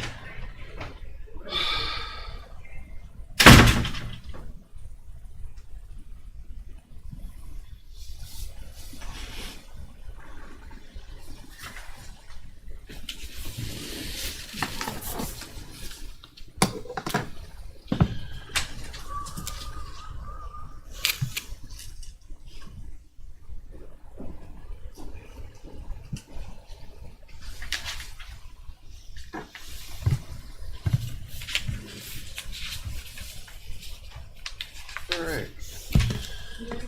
We are. Next on our agenda is Summer Barrett and Daniel Hall from Omega to discuss the contract renewal. Good morning. Good morning. You guys are late on. Yeah, they're disappearing like flies. Dropping like flies. Yeah. Well, I know you. Thank you. You want to? I don't know whether it was you. I don't know whether it was you that made them disappear or Lieutenant Governor Blair. Probably Blair. Just in case he comes back. He is right behind. All right. Yeah, so he's the scary one, not me. So we had this on our agenda a couple weeks ago, and you know, Councilperson Governor wanted a little bit more information and talk to you about some things, and for the renewal for next fiscal year.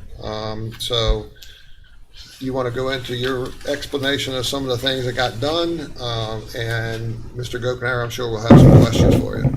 Yeah, I'm not going to rehash all of this because we obviously went into detail about all the bills that we got through the legislature when I was here in, was that May? I think. But I'll just briefly highlight that. So the first year that we were under contract, we got 3 bills across the finish line, and then this past session there were 7. So I think that kind of shows that these things take time. We can work on one thing in the first year, get it halfway through, work on it again the next year, get it across the finish line.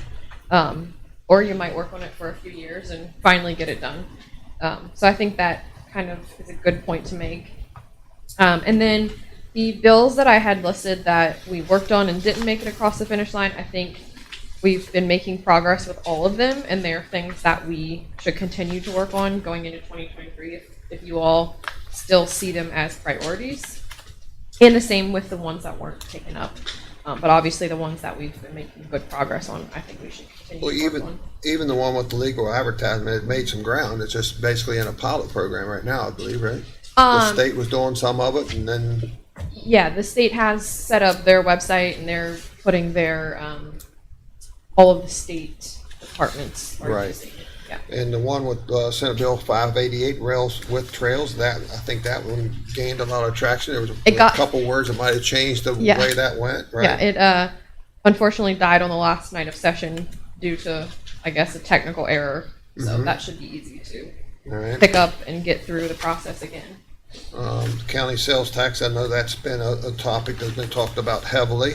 I'm going to give an example on the property tax rollback. One of the things that I thought about, how can I put this in perspective to where the legislators may understand our point on it, would be that our property rollback tax that was put in law back in the 80s, I believe, right? 1984, if I remember correctly, or something. Before I was born, so yes, probably around. After I graduated. Okay. I know. I got shoes over. So it's, inflation, in my opinion, our inflation here in Berkeley County, I'm not afraid to say that I think it's closer to 17%. I think it's probably closer to 17% as a nation. I know the feds are saying it's much bigger than what they thought it was going to be. So with that said, just think that we all know that we're paying 2 and 3 times more at the grocery store, although we're not being taxed on the grocery. So that's somewhat a bad example, but it does get my point across. And everything else is going up. Fuel's went up drastically. Cost of living's going up. Our state gets 6% sales tax. It doesn't say, just imagine that if the rollback was on the state sales tax, the state sales tax would have a cap. And if it met so many hundreds of millions of dollars in sales tax, then you have to roll back to 5% or 4.5% or 3%. You know what I'm saying? That's how so therefore you're not able to capture the inflation, right? You're not. So every time that our prices go up on real estate values, right? We're not, and that's all done by inflation. How does the county stay whole to be able to keep up with the inflation that they have. I kind of think that's a pretty good example. But anyway, so I think those things are, I think people understand it, because as we said, there's a ceiling but no floor. Yeah. You know, we know in the recession that we lost 2/3 of our value. So just imagine when you lose 66% of your value and you're only able to regain it 3% a year. You know, that's hard. And I will say, I think as the tax reform discussion evolves over the next several months and heading into 2023, more of these tax discussions will hopefully involve the property tax. And I think so too. I think everybody's listening. Everybody's willing to work together. And I think it's a great time to look at the whole thing and see how our tax structure is and go from there. So tell us a little bit about why continue to tell us why you see I understand the value. I appreciate the value, right? I think that anytime that we spend money and we get, you know, $2, $3, $4, $5 back on the money we spend, it's pretty, I'll defend it all day long. But tell me is there any way that you could, I don't know, I don't need to ask your questions, you ask them. Yeah. Well, You want me to finish this? Go ahead. no, you finish. I mean, let me just say this, and this is not the first time I've said this, publicly or privately. I don't think I've ever questioned the abilities, or certainly not the attention to detail that Omega has provided to this county. And I've been able to see firsthand of getting us through the proper doors for us to have important conversation with people in a leadership role with the state. This summer, when during your interim, I don't know, it may even be a special session, but I think it was during interims, there was a conversation brought up about the personal property tax and the inventory tax. And that Sunday, when most everybody else was enjoying themselves, you sent us this very valuable information to get our input. And we had that opportunity because we had a seat at the table to be able to voice our opinions and get our message back. This is what Berkeley County says. Yeah. A lot of people would not have had that opportunity. And 3 years ago, neither would this county. I do not question that abilities that Omega brings to the table. My only concern is the amount of money that we do spend. And now, after doing some research and listening, and yesterday I learned of the Airbnb fees that have increased, which they are passed through for us because it is 50% goes to CBB, and then of course we designated our other balance to Parks and Rec. So I was looking for a funding mechanism out of those additional funds to be able to fund our lobbyists. Yeah, and I think that was one of the next point I was going to make was, you talking about the value, and if you're getting a return on your investment, then it's a good investment. And the bill you mentioned is kind of the one I always go back to, because the estimate for this year is about $200,000, and that would be the first year that you're seeing that increased revenue from the passage of that bill, because it started on January 1st of this year. So it's always a bill that I think is a good example to say, we worked on this, we got it across the finish line, and now the county is receiving about the estimate. Again, don't have hard numbers yet for this year, but at the end of this year, it will be good to go back and look how much was that increase. And I know that you have designated 50% of it to Parks and Rec, and the other 50% goes to CDBs. But if you weren't getting that increase, then that would be $200,000 out of your other revenue. You would have to be pulling that from somewhere. So you're still getting a $200,000 increase in your overall revenue to the county every year. And that's just one example. The other bills that we've got across the finish line, most of them have some financial impact to the county. And I like to add something real quick. One of the things, this year will, if I'm able to see December 31st, we'll finish up my 12th year. And you always come in and say that, you want to spend more time in Charleston. You'll know how many times that Alan and Norwood and I have said, we need to spend more time in Charleston. We got to be down there to help our legislators, right? Because I know they got to be doing 150, 200 mile an hour. It's insane. And I've told Senator Blair many of them, if I was you, I'd be beating my head up against a brick wall most of the time, right? So we don't have the time to do that, nor do they have the time to listen to us when they're in session, right? So that was the whole reason why we wanted to hire a firm like yourself to be able to do that, not only during session, but 12 months out of the year, because you got to build those relationships. And that's one of the things that I kind of attribute your success to. You got 3 bills last year. You got 7 bills this year.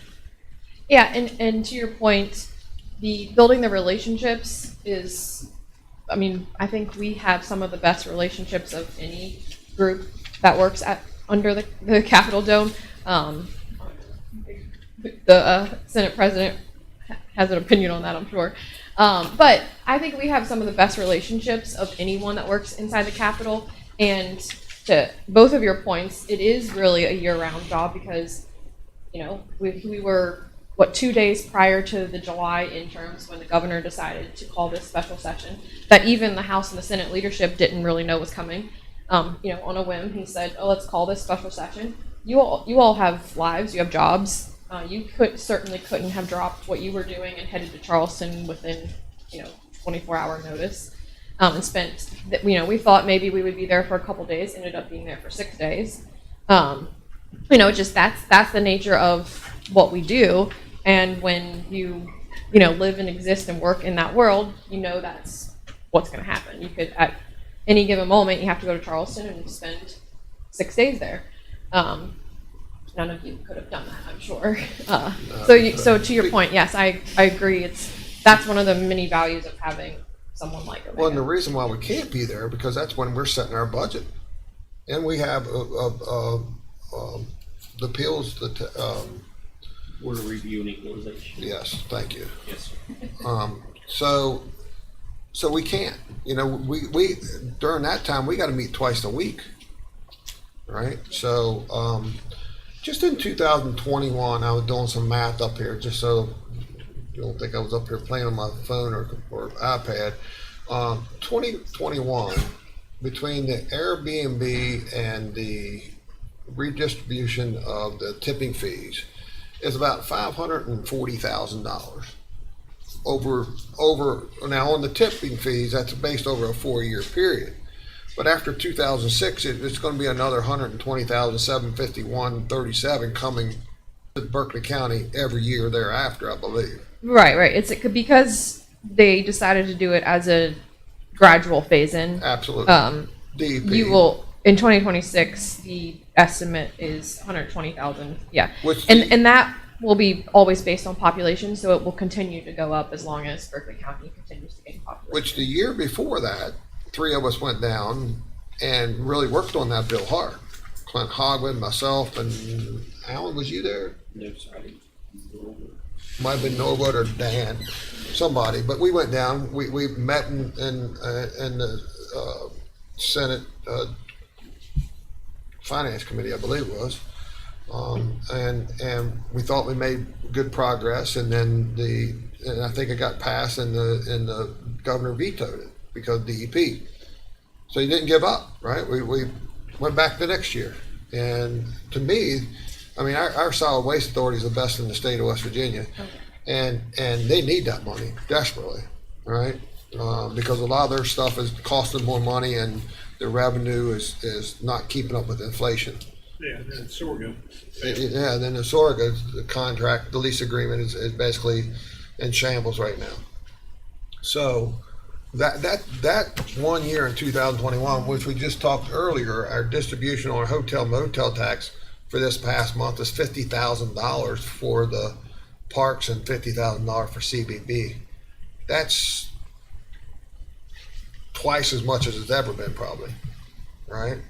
So Yeah, and that increase came likely, most of that increase came from the addition of Airbnb, Airbnb and the state doing a wonderful job on tourism. Yeah.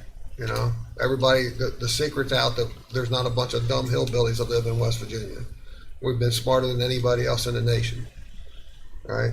We know where to call our home.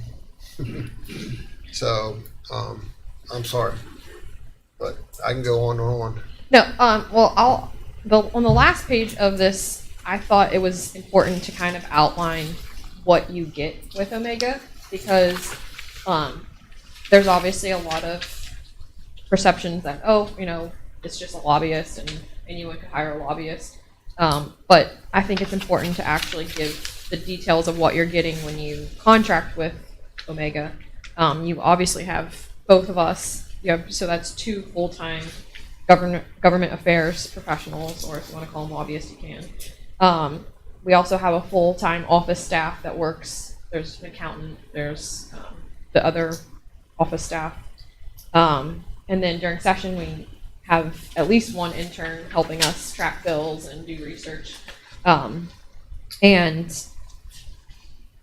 you also have, I know anyone who's been there knows where our office is, 2 doors from the Capitol. So you get unlimited access to that office. We have the weekly receptions there. We host one-on-one meetings. We have host group meetings. I can't talk. So you're getting a lot more than what, you know, just one lobbyist would give you. And I think it's also important to note that we have begun to really absorb a lot of expenses that would normally come back to Berkeley County. A lot of travel we've started to absorb on our own. Omega has covered it, or we've personally covered it, just based on a lot of discussions over the last 5 months. That's kind of why we made those decisions. So I think in 2021, we spent about, I think you all gave us 48,000 in expenses. We spent about 20, and then this year I think we are under 9. So we've just looked for ways that we can absorb costs where we can to benefit Berkeley County in the long run. Yeah. So I think that's important to note also. Okay. Any other, Daniel, do you have anything you want to add, or? I don't really have anything to add, because I'm afraid if I do, I'll mess up what Summer said. She did a great job. As you know, she does a great job at the Capitol, very well respected. And we're honored to work with Berkeley County. And I think the proof's in the pudding. We've done a fabulous job representing the county. We understand the strains on budget and wanting to be conscientious with tax dollars. We understand those things. That's what we've tried to be conscientious about budget and on expense and things like that. But so we appreciate the opportunity to work with Berkeley County. And one point I'd like to make is, like you talked about, being able to go down to Charleston and do those type things. Berkeley County and this part of the state has some of the best legislative leadership in the state in some very key and powerful positions. But those people don't have the time to shepherd bills through the whole process. I mean, you have the Senate President right here behind us. He's doing a million things, you know, running the Senate, negotiating with the House, negotiating with the governor's office, trying to keep his caucus in line, you know, to get initiatives moving. Trying to grow hair. That's right. Yeah, trying to grow hair, yeah. But you know, to get those things done, I mean, he might be able to get the bill through the Senate, but then he's got to get it to the House. And so it's important to anybody who moves bills in Charleston has somebody that's good helping them get it done. Oh, I've been there, and it's crazy. So anyway, that's all my comments were. I want to thank you for the opportunity to work with you all in the past, and hopefully you want to continue that going forward. I think the big thing that we see with Omega is, we question what we get from the County Commission Association and the Association of Counties, right? And that's a small payment. I mean, it's not small, 10 grand or something between the two, I think. But really, if you look at the value, the money that we set aside for the contract for you all is more valuable, and to me, than what it is to be a member of those two organizations. Not to disrespect the organizations that I'm talking about there.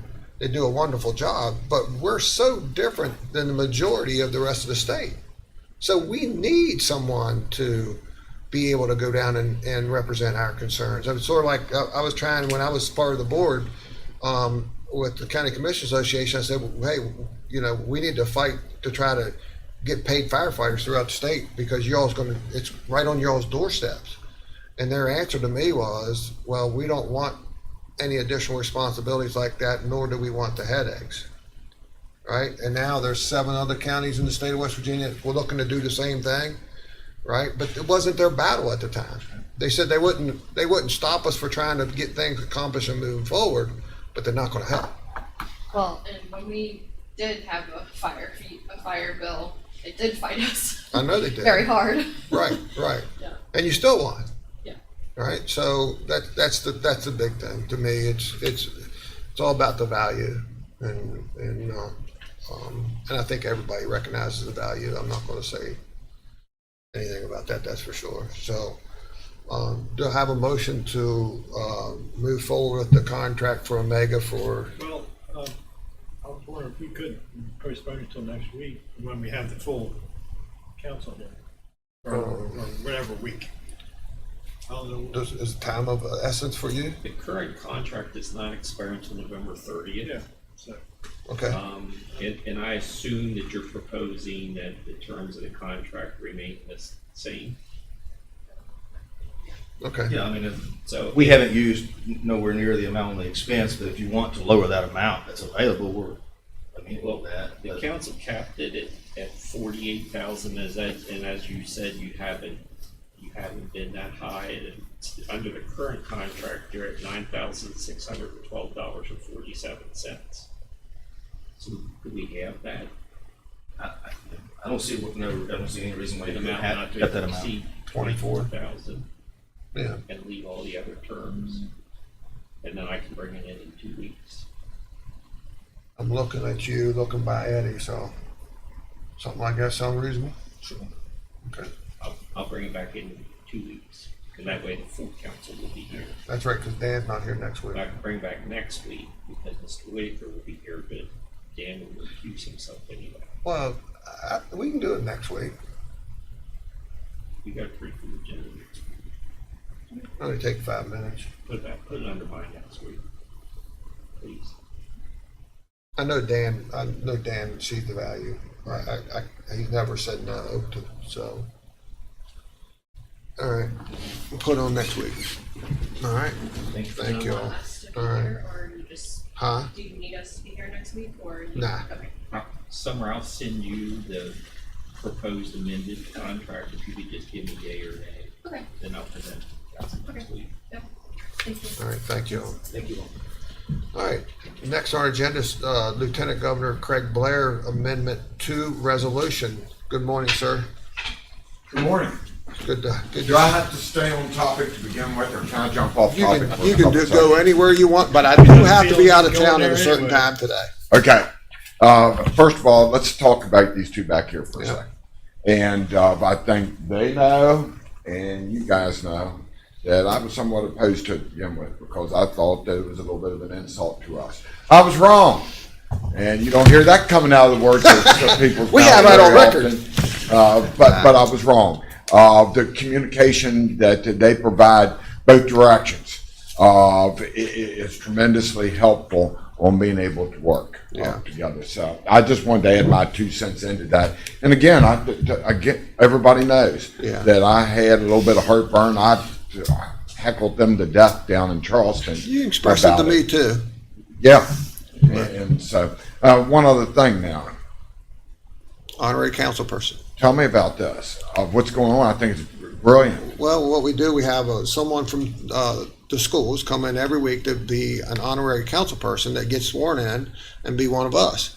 They're open to ask any questions. So this is Lieutenant Governor Craig Blair, which you probably know, right there by. She's from Hedgesville High School. And so they get to interact and see how the government works. And we've been doing that for about 4 years now, Penny? 5? At least.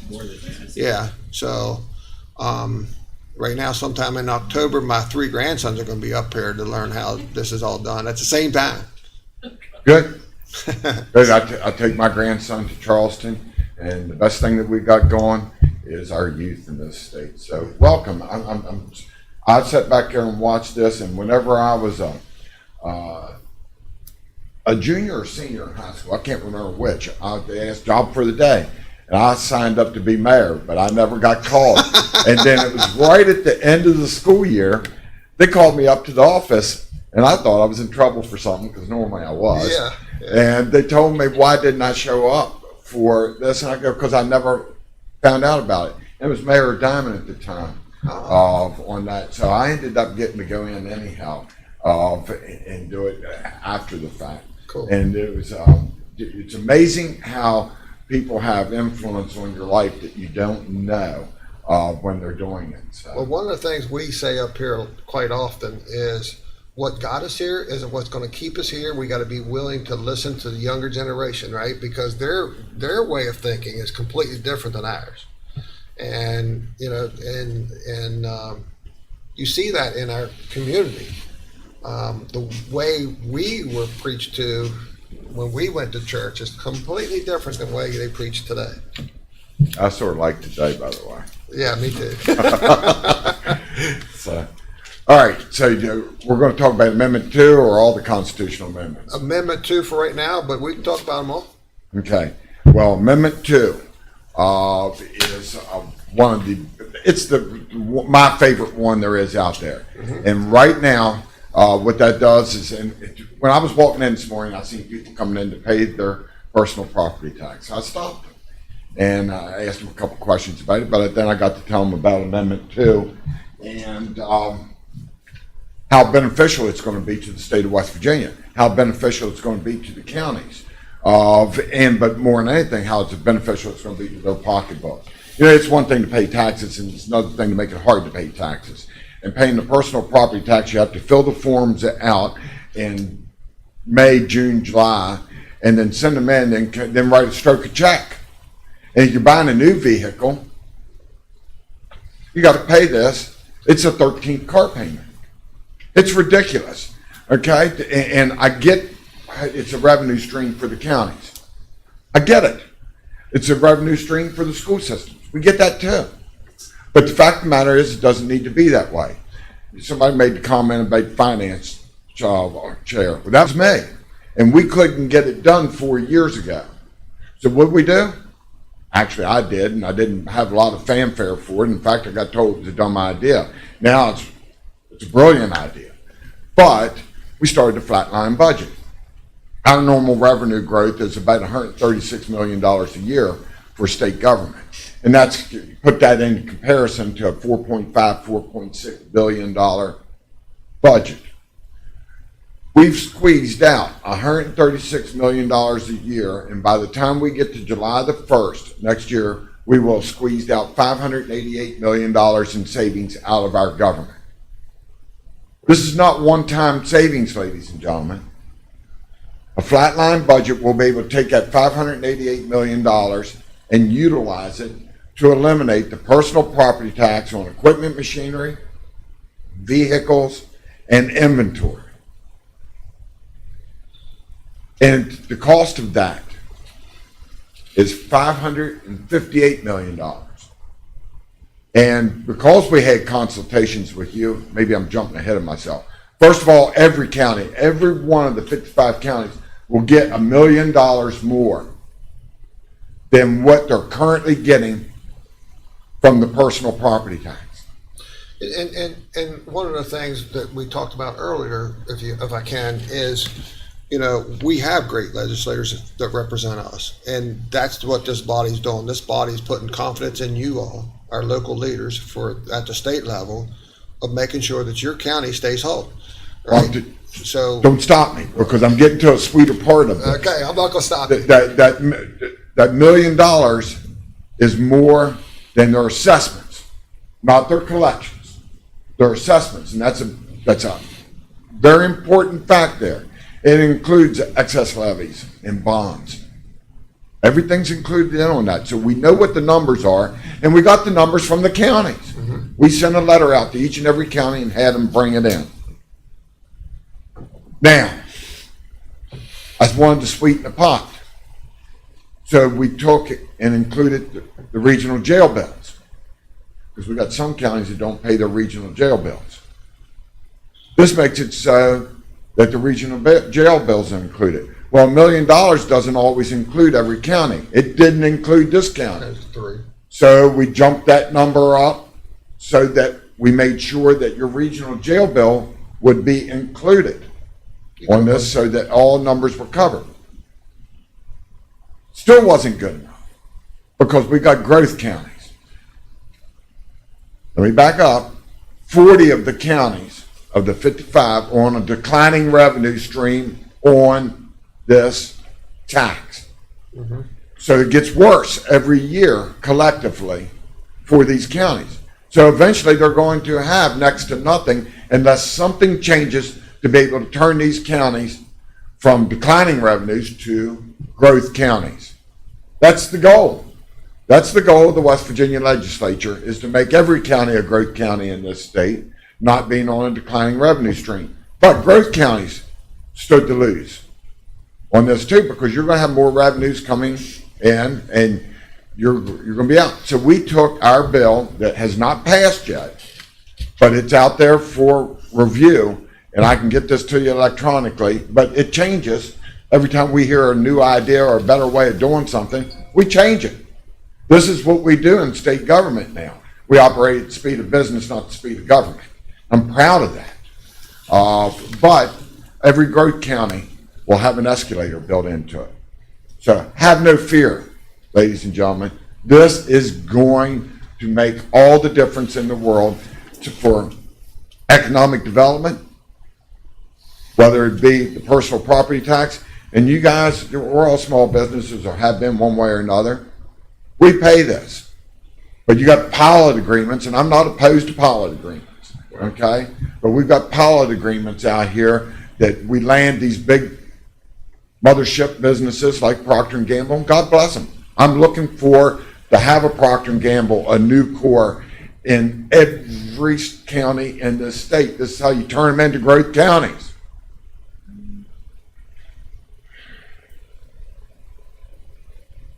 I lost my train of thought just a little bit, because I got to thinking about counties. The County Commission Association and the Association of Counties are out here. They collectively said that they're opposing it. Why? Because they got a lot of counties that are scared of the future.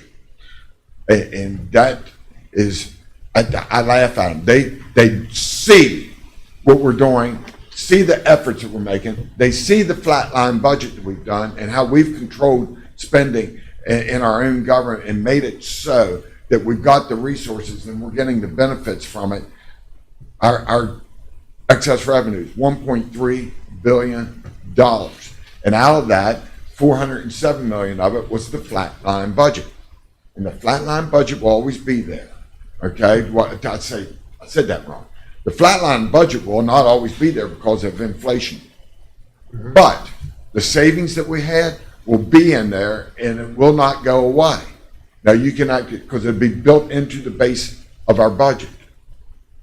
And then you move forward with it, and you can have escalators, but we're counting on escalators. We're counting on county governments, counties doing better. Population growth. That's an important one. And this is for you, honorary council person. Whenever I became the Senate president, I said I wanted 400,000 people to move to West Virginia. And what I meant is that I wanted our population to go from 1.8 million to 2.2 million. People laughed at me. and didn't think it was possible. This is the mindset that a lot of places have in West Virginia. They didn't believe it. We can believe it right here, though. Yeah. But the population's grown by almost 100,000 since I graduated from high school. It's very much so possible. But if we have gainful employment, good jobs like Procter & Gamble, like Clorox, like the new course, people like her, when she graduates from the university or a CTC or just high school, if you've got jobs for them, they're not going anywhere. They're going to stay right here in West Virginia where they love, and they have their friends and their family instead of going out in search of work in Charlotte, North Carolina, or a better state. Then they're going to stay here and make babies. And that there in itself, the 400,000 students will be there in a nine-year period now. And by the way, last year was the first year more people moved to the state than moved out, but we still had more people dying than being born. You change that dynamic by not having an older population. Doug, you and I are the past. There's the future. Absolutely. And the jobs come along with that. And so we're building that roadmap into the future, but we can't do the same damn things that we've done in the past. If we do, we're going to get exactly the same results. Well, that was my statement earlier, right? What got us here today isn't what's going to keep us here tomorrow. Right. You know, broadband, you're working hard on that. That's another thing that's going to keep them here. You know, there's so many people move into this state, move into Berkeley County, and then they realize they don't have broadband throughout the whole county, and they move somewhere else. We're deploying over $1 billion worth of broadband right now. Water, sewer, roads. We just got done passing a piece of legislation to put another $150 million into the road fund so that we could do 2,000 miles of asphalt on secondary roads that got no federal dollars whatsoever. And by the way, you're saving money on them because you're not paying the prevailing wage now either on it. So, and to the people that were union and that were upset with this, they're making more money and working more than they've ever done in this state, ever. So you can't be barking about prevailing wage and right to work. But yet we're also bringing them more businesses. But we can make one of the things go away. And that is the personal property tax. Then businesses, and this is where I lost my train of thought a while ago, that businesses like we have, we pay that personal property tax, and we don't get that break that the Clorox or the Nucor or whoever gets to bring them in here. This levels the playing field for everybody, and 70% of business in the state of West Virginia is small mom and pop operations, and they can grow and expand rather than being restricted. And I'll give one example on this. And this is the coal industry. A lot of our excess revenues right now is coming from the severance tax. Why? Because the price and the demand for coal and fossil fuels in general are up. Back in 2016, 17, 18, 19, the demand was down, the price was down, mines closed up. The counties down south, well, throughout the state except for in the Eastern Panhandle, were still taxing their equipment and machinery. That's the same. What they do? They either sold it or moved it out of the state because the mine wasn't in operation. How are you going to pay for something if it's not in operation? So they did it. And they didn't think the future was all that bright. Now look where we're at. The price of coal and natural gas has went through the roof. The demand for it is significant. And guess what? These mines aren't back in operation. So we're losing between $75 and $125 million a year in severance tax, personal income tax, and the corporate net tax. By the way, we have reduced that and cut it in half over the years, and businesses are now profitable. And that's a tax that's applied to profit. You want your businesses to be profitable. This is exactly where the counties need to jump on board and be with us and allow the legislature to be able to reduce it. Because right now the Constitutional Amendment will not allow us to reduce or eliminate the personal property tax. This gives us the freedom in a couple classifications to be able to do that. And I think there's 77 classifications, and I may be off by one way or another, and this reduces 6 of them, or eliminates 6 of them. And I'm telling you, I'm hell bent on it, but I'll close with this. And I love saying this. And that is that we all can go online right now and pay our automobile, renew our tags and everything, but we've got to have that personal tax receipt from the county. And you're too young to know this, but the DMV used to have you run back and forth across town to get your receipt. You wait in line for an hour, and then you get there and you didn't have all your paperwork, and then you had to come here to get your personal property tax receipt. You can go back and wait in line for an hour again to be able just to renew your tags. How many people in here had that happen to them? Okay? Yeah, but they were so nice. Never. Yeah. I don't know. I kicked the door walking out one day. So I wanted her to see that though. That was the reality. Here's the future.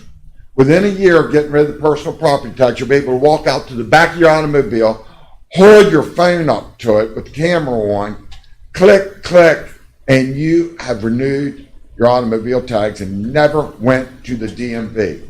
That there in itself. But the personal property tax, how you got to chase that down right now when you do it online and give them a screenshot of it or whatever it may be, makes it still difficult. These people live off their phones. Frankly, I do too, even though I'm old. But we ought to be able to pay all our taxes. And this is how we're migrating to the state, because if we want to keep our youth here, this is their expectations. Okay, their expectations is not to serve the will of government. They have a life to live, and frankly, they got it right. And we ought to be adapting our government every step of the way to be able to make it so that they are not subservient to the government. There you go. I agree. All right. Well, you want to read the resolution or you want me? You can read the resolution, and thank you for, I'd like to thank the council for doing this. You are the largest county in the state of West Virginia. Opportunities here. Many other counties look this direction. They would love to have the problems that you guys endure. And frankly, my job, our job in state government is to give them the same problems that you have here, down there. And at least we'll all be fighting the same problems then, rather than having counties that can't do anything and the counties that have prosperity. I want prosperity everywhere. Well, the thing that I've been doing, Senator, is watching YouTube videos of West Virginia on my spare time at night, right? And it's pretty cool. And one of them is abandoned towns and ghost towns of West Virginia. And you know, we get complaints about the growth in Berkeley County. Do I think it's growing too fast? Yeah, it's growing fast. But believe it or not, Matthew, it would have been 2000 and 2010, it grew at the same percentage rate as we're growing today. But naturally, the bigger we get, the larger the number is. That's all. We're not growing any faster by percentage. And it's because, like you said, you know, you bring 100,000 people into the state of West Virginia. Soon enough, they're gonna multiply into 400,000. It's sort of like a gentleman called me up and said, you know, the train's important. It comes into Martinsburg, but you only look at it as being 70 riders or 90 riders. But you got to think, it brought me to Berkeley County, and I had children here, and now my children's having grandchildren. So it's only multiplying for what that train has done. As long as you've got jobs for them. Absolutely. Okay, and that's the key ingredient. And Berkeley County has done a fairly decent job while state government for decades has strangled. We've done a damn good job, Senator. Oh, forgive me. I figured there's going to be a lot of other counties listening to this conversation. Oh, I'm so sure. I'm tiptoeing on the people that I work for, and which is all 55 counties. We're having fun. So, you know, with the growth we've had, and some will look at as good, some will look as bad. And it's funny, the ones that look at being bad is usually not the ones that grew up here. It's ones that moved in here and want the carpet rolled up. We appreciate them moving here. They know how great West Virginia is. That's why tourism's doing so well. We got the best countryside that anybody could ever want, the best mountains. So let's get down to the resolution. The resolution of support for the Amendment 2. Whereas West Virginians will be asked to vote for on 4 amendments to the state constitution in November 8, 2022 general election, including Amendment number 2. And whereas Amendment 2 would give state lawmakers the ability to exempt personal property tax on West Virginia residents, vehicle, and provide tax relief to businesses, both large, small, and whereas Amendment 2 would give state lawmakers flexibility in efforts to make West Virginia tax code more competitive with neighboring states, and whereas our elected representatives in the West Virginia legislature are responsible for ensuring that state tax reform is sustainable and does not jeopardize critical services provided for the general health, safety, and welfare of Berkeley County residents. Whereas legislative leaders have provided assurance that there will be no loss of local funding by the state tax reform that is allowed by the passage of Amendment 2, and that revenue streams for the counties, municipalities, and Board of Education of the Mountain State will be protected and supplemented. Now, therefore, be it resolved, the Berkeley County Council supports the passage of Amendment 2 and urges that any tax relief adopted by the legislature ensures that the county budgets are not negative impacted, adopted this 22nd day of September 2022. So, there it is. You know, we understand that we got to change, right? We got to change. We got to be competitive. We want our young youth to stay in Berkeley County and in this wonderful state. So I'll ask for a motion to adopt the resolution. So moved, sir. We have a motion on the floor. We have a second? Second. Second. Any discussion on the motion? If not, all in favor say aye. Aye. Anyone opposed? The motion carries. There you go. Thank you. Yes, sir. Will And this influence any other counties? I'm sorry. Will this resolution influence any other counties? I frankly believe it will start a tidal wave across the state where they understand. Right now, there's a lot of information being perpetuated by people that want to cling to the past. I call them legacy.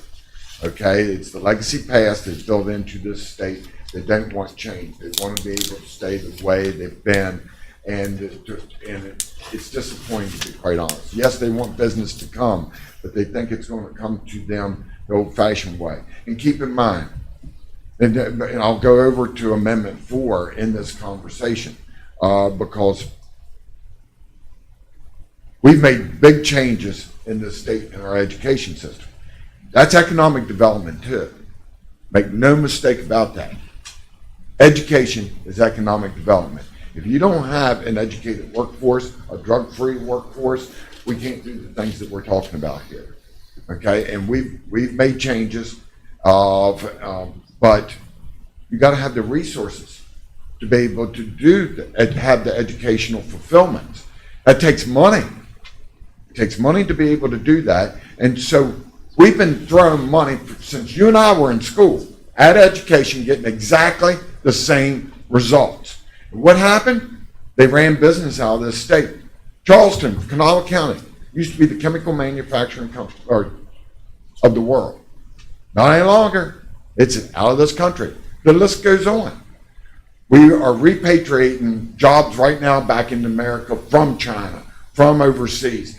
And we want them to come back to West Virginia. It's good for our national security. It's good for food security. Okay, it's good for our people. But education is a key component for that.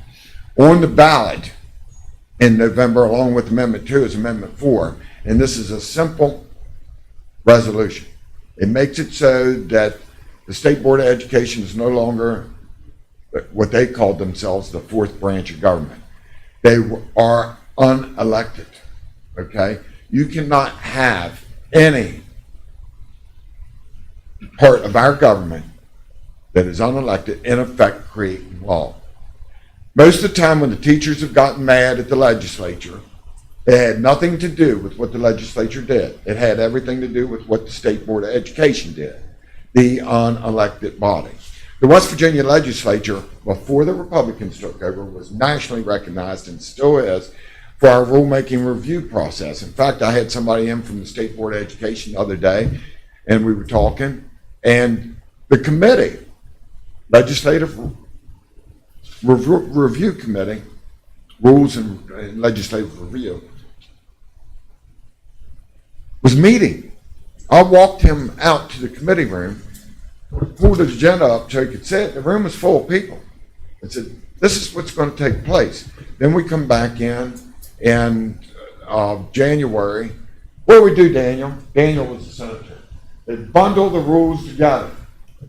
And we don't really look at it. Because you know, if there's something in the rule process that is out of line, it's not right. And most of the time it gets fixed in that committee to where an agency has overstepped their bounds. This gives the same thing that's happening in every other agency in the state. It's making it so they have to go through the rule-making review process as well. And it will stop some of the foolishness that's taking place. And it sounds like that I'm beating up. Our State Board of Education right now has went through major changes since they came out and was opposed to this constitutional amendment. There is a new president of the State Board of Education. There's 2 new members because 2 of them resigned. There's a new superintendent of schools. I've went over and spoke with them. In the Senate, we have a new education chair, first time in over 50 years. I've created a new committee on alternative education and took the former chair and made her the chair of that. And the reason for it is she's an absolute expert when it comes to alternative education, whether it's charter schools, homeschools, market schools, Hope Scholarship, whatever it may be. She shepherded all that through. But it's time to take the deep dive into public education and get it right for people like her and your children that you're going to have, hopefully, whenever you stay in West Virginia for your jobs. I'm just hoping big for you. But you see what I'm getting at. It will work by doing this because it puts the checks and balances in, and nobody should create, in effect, laws in this state unless they can answer directly to the voters. That's a basic premise that we live by in this country. And so, and Patrick Morrissey just won a lawsuit here against the EPA about a month ago. Guess what? They didn't have a rulemaking review process that did that. And so they were out here running amok. This is just a check and balance in the system that makes it so it works. It is not denying the State Board of Education the ability to be able to work with the counties and be able to do a great job for our students. Yep. All right. So we will stop here and we'll. Penny, you want to see if Miss Malk is close by so we can get her to attest this resolution? That way Senator Blair can take a hard copy with him. And so right now we're going to take a quick break. We're going to take photos and then we'll be coming back to go in executive session. Take a break.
All right. We're back in session. Entertain a motion to go to executive session for real estate and legal matters. So moved. Motion been made and seconded. Any discussion? If not, all in favor say aye. Aye. Anyone opposed? The motion carries. We are in executive session.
Just for one line. Yep.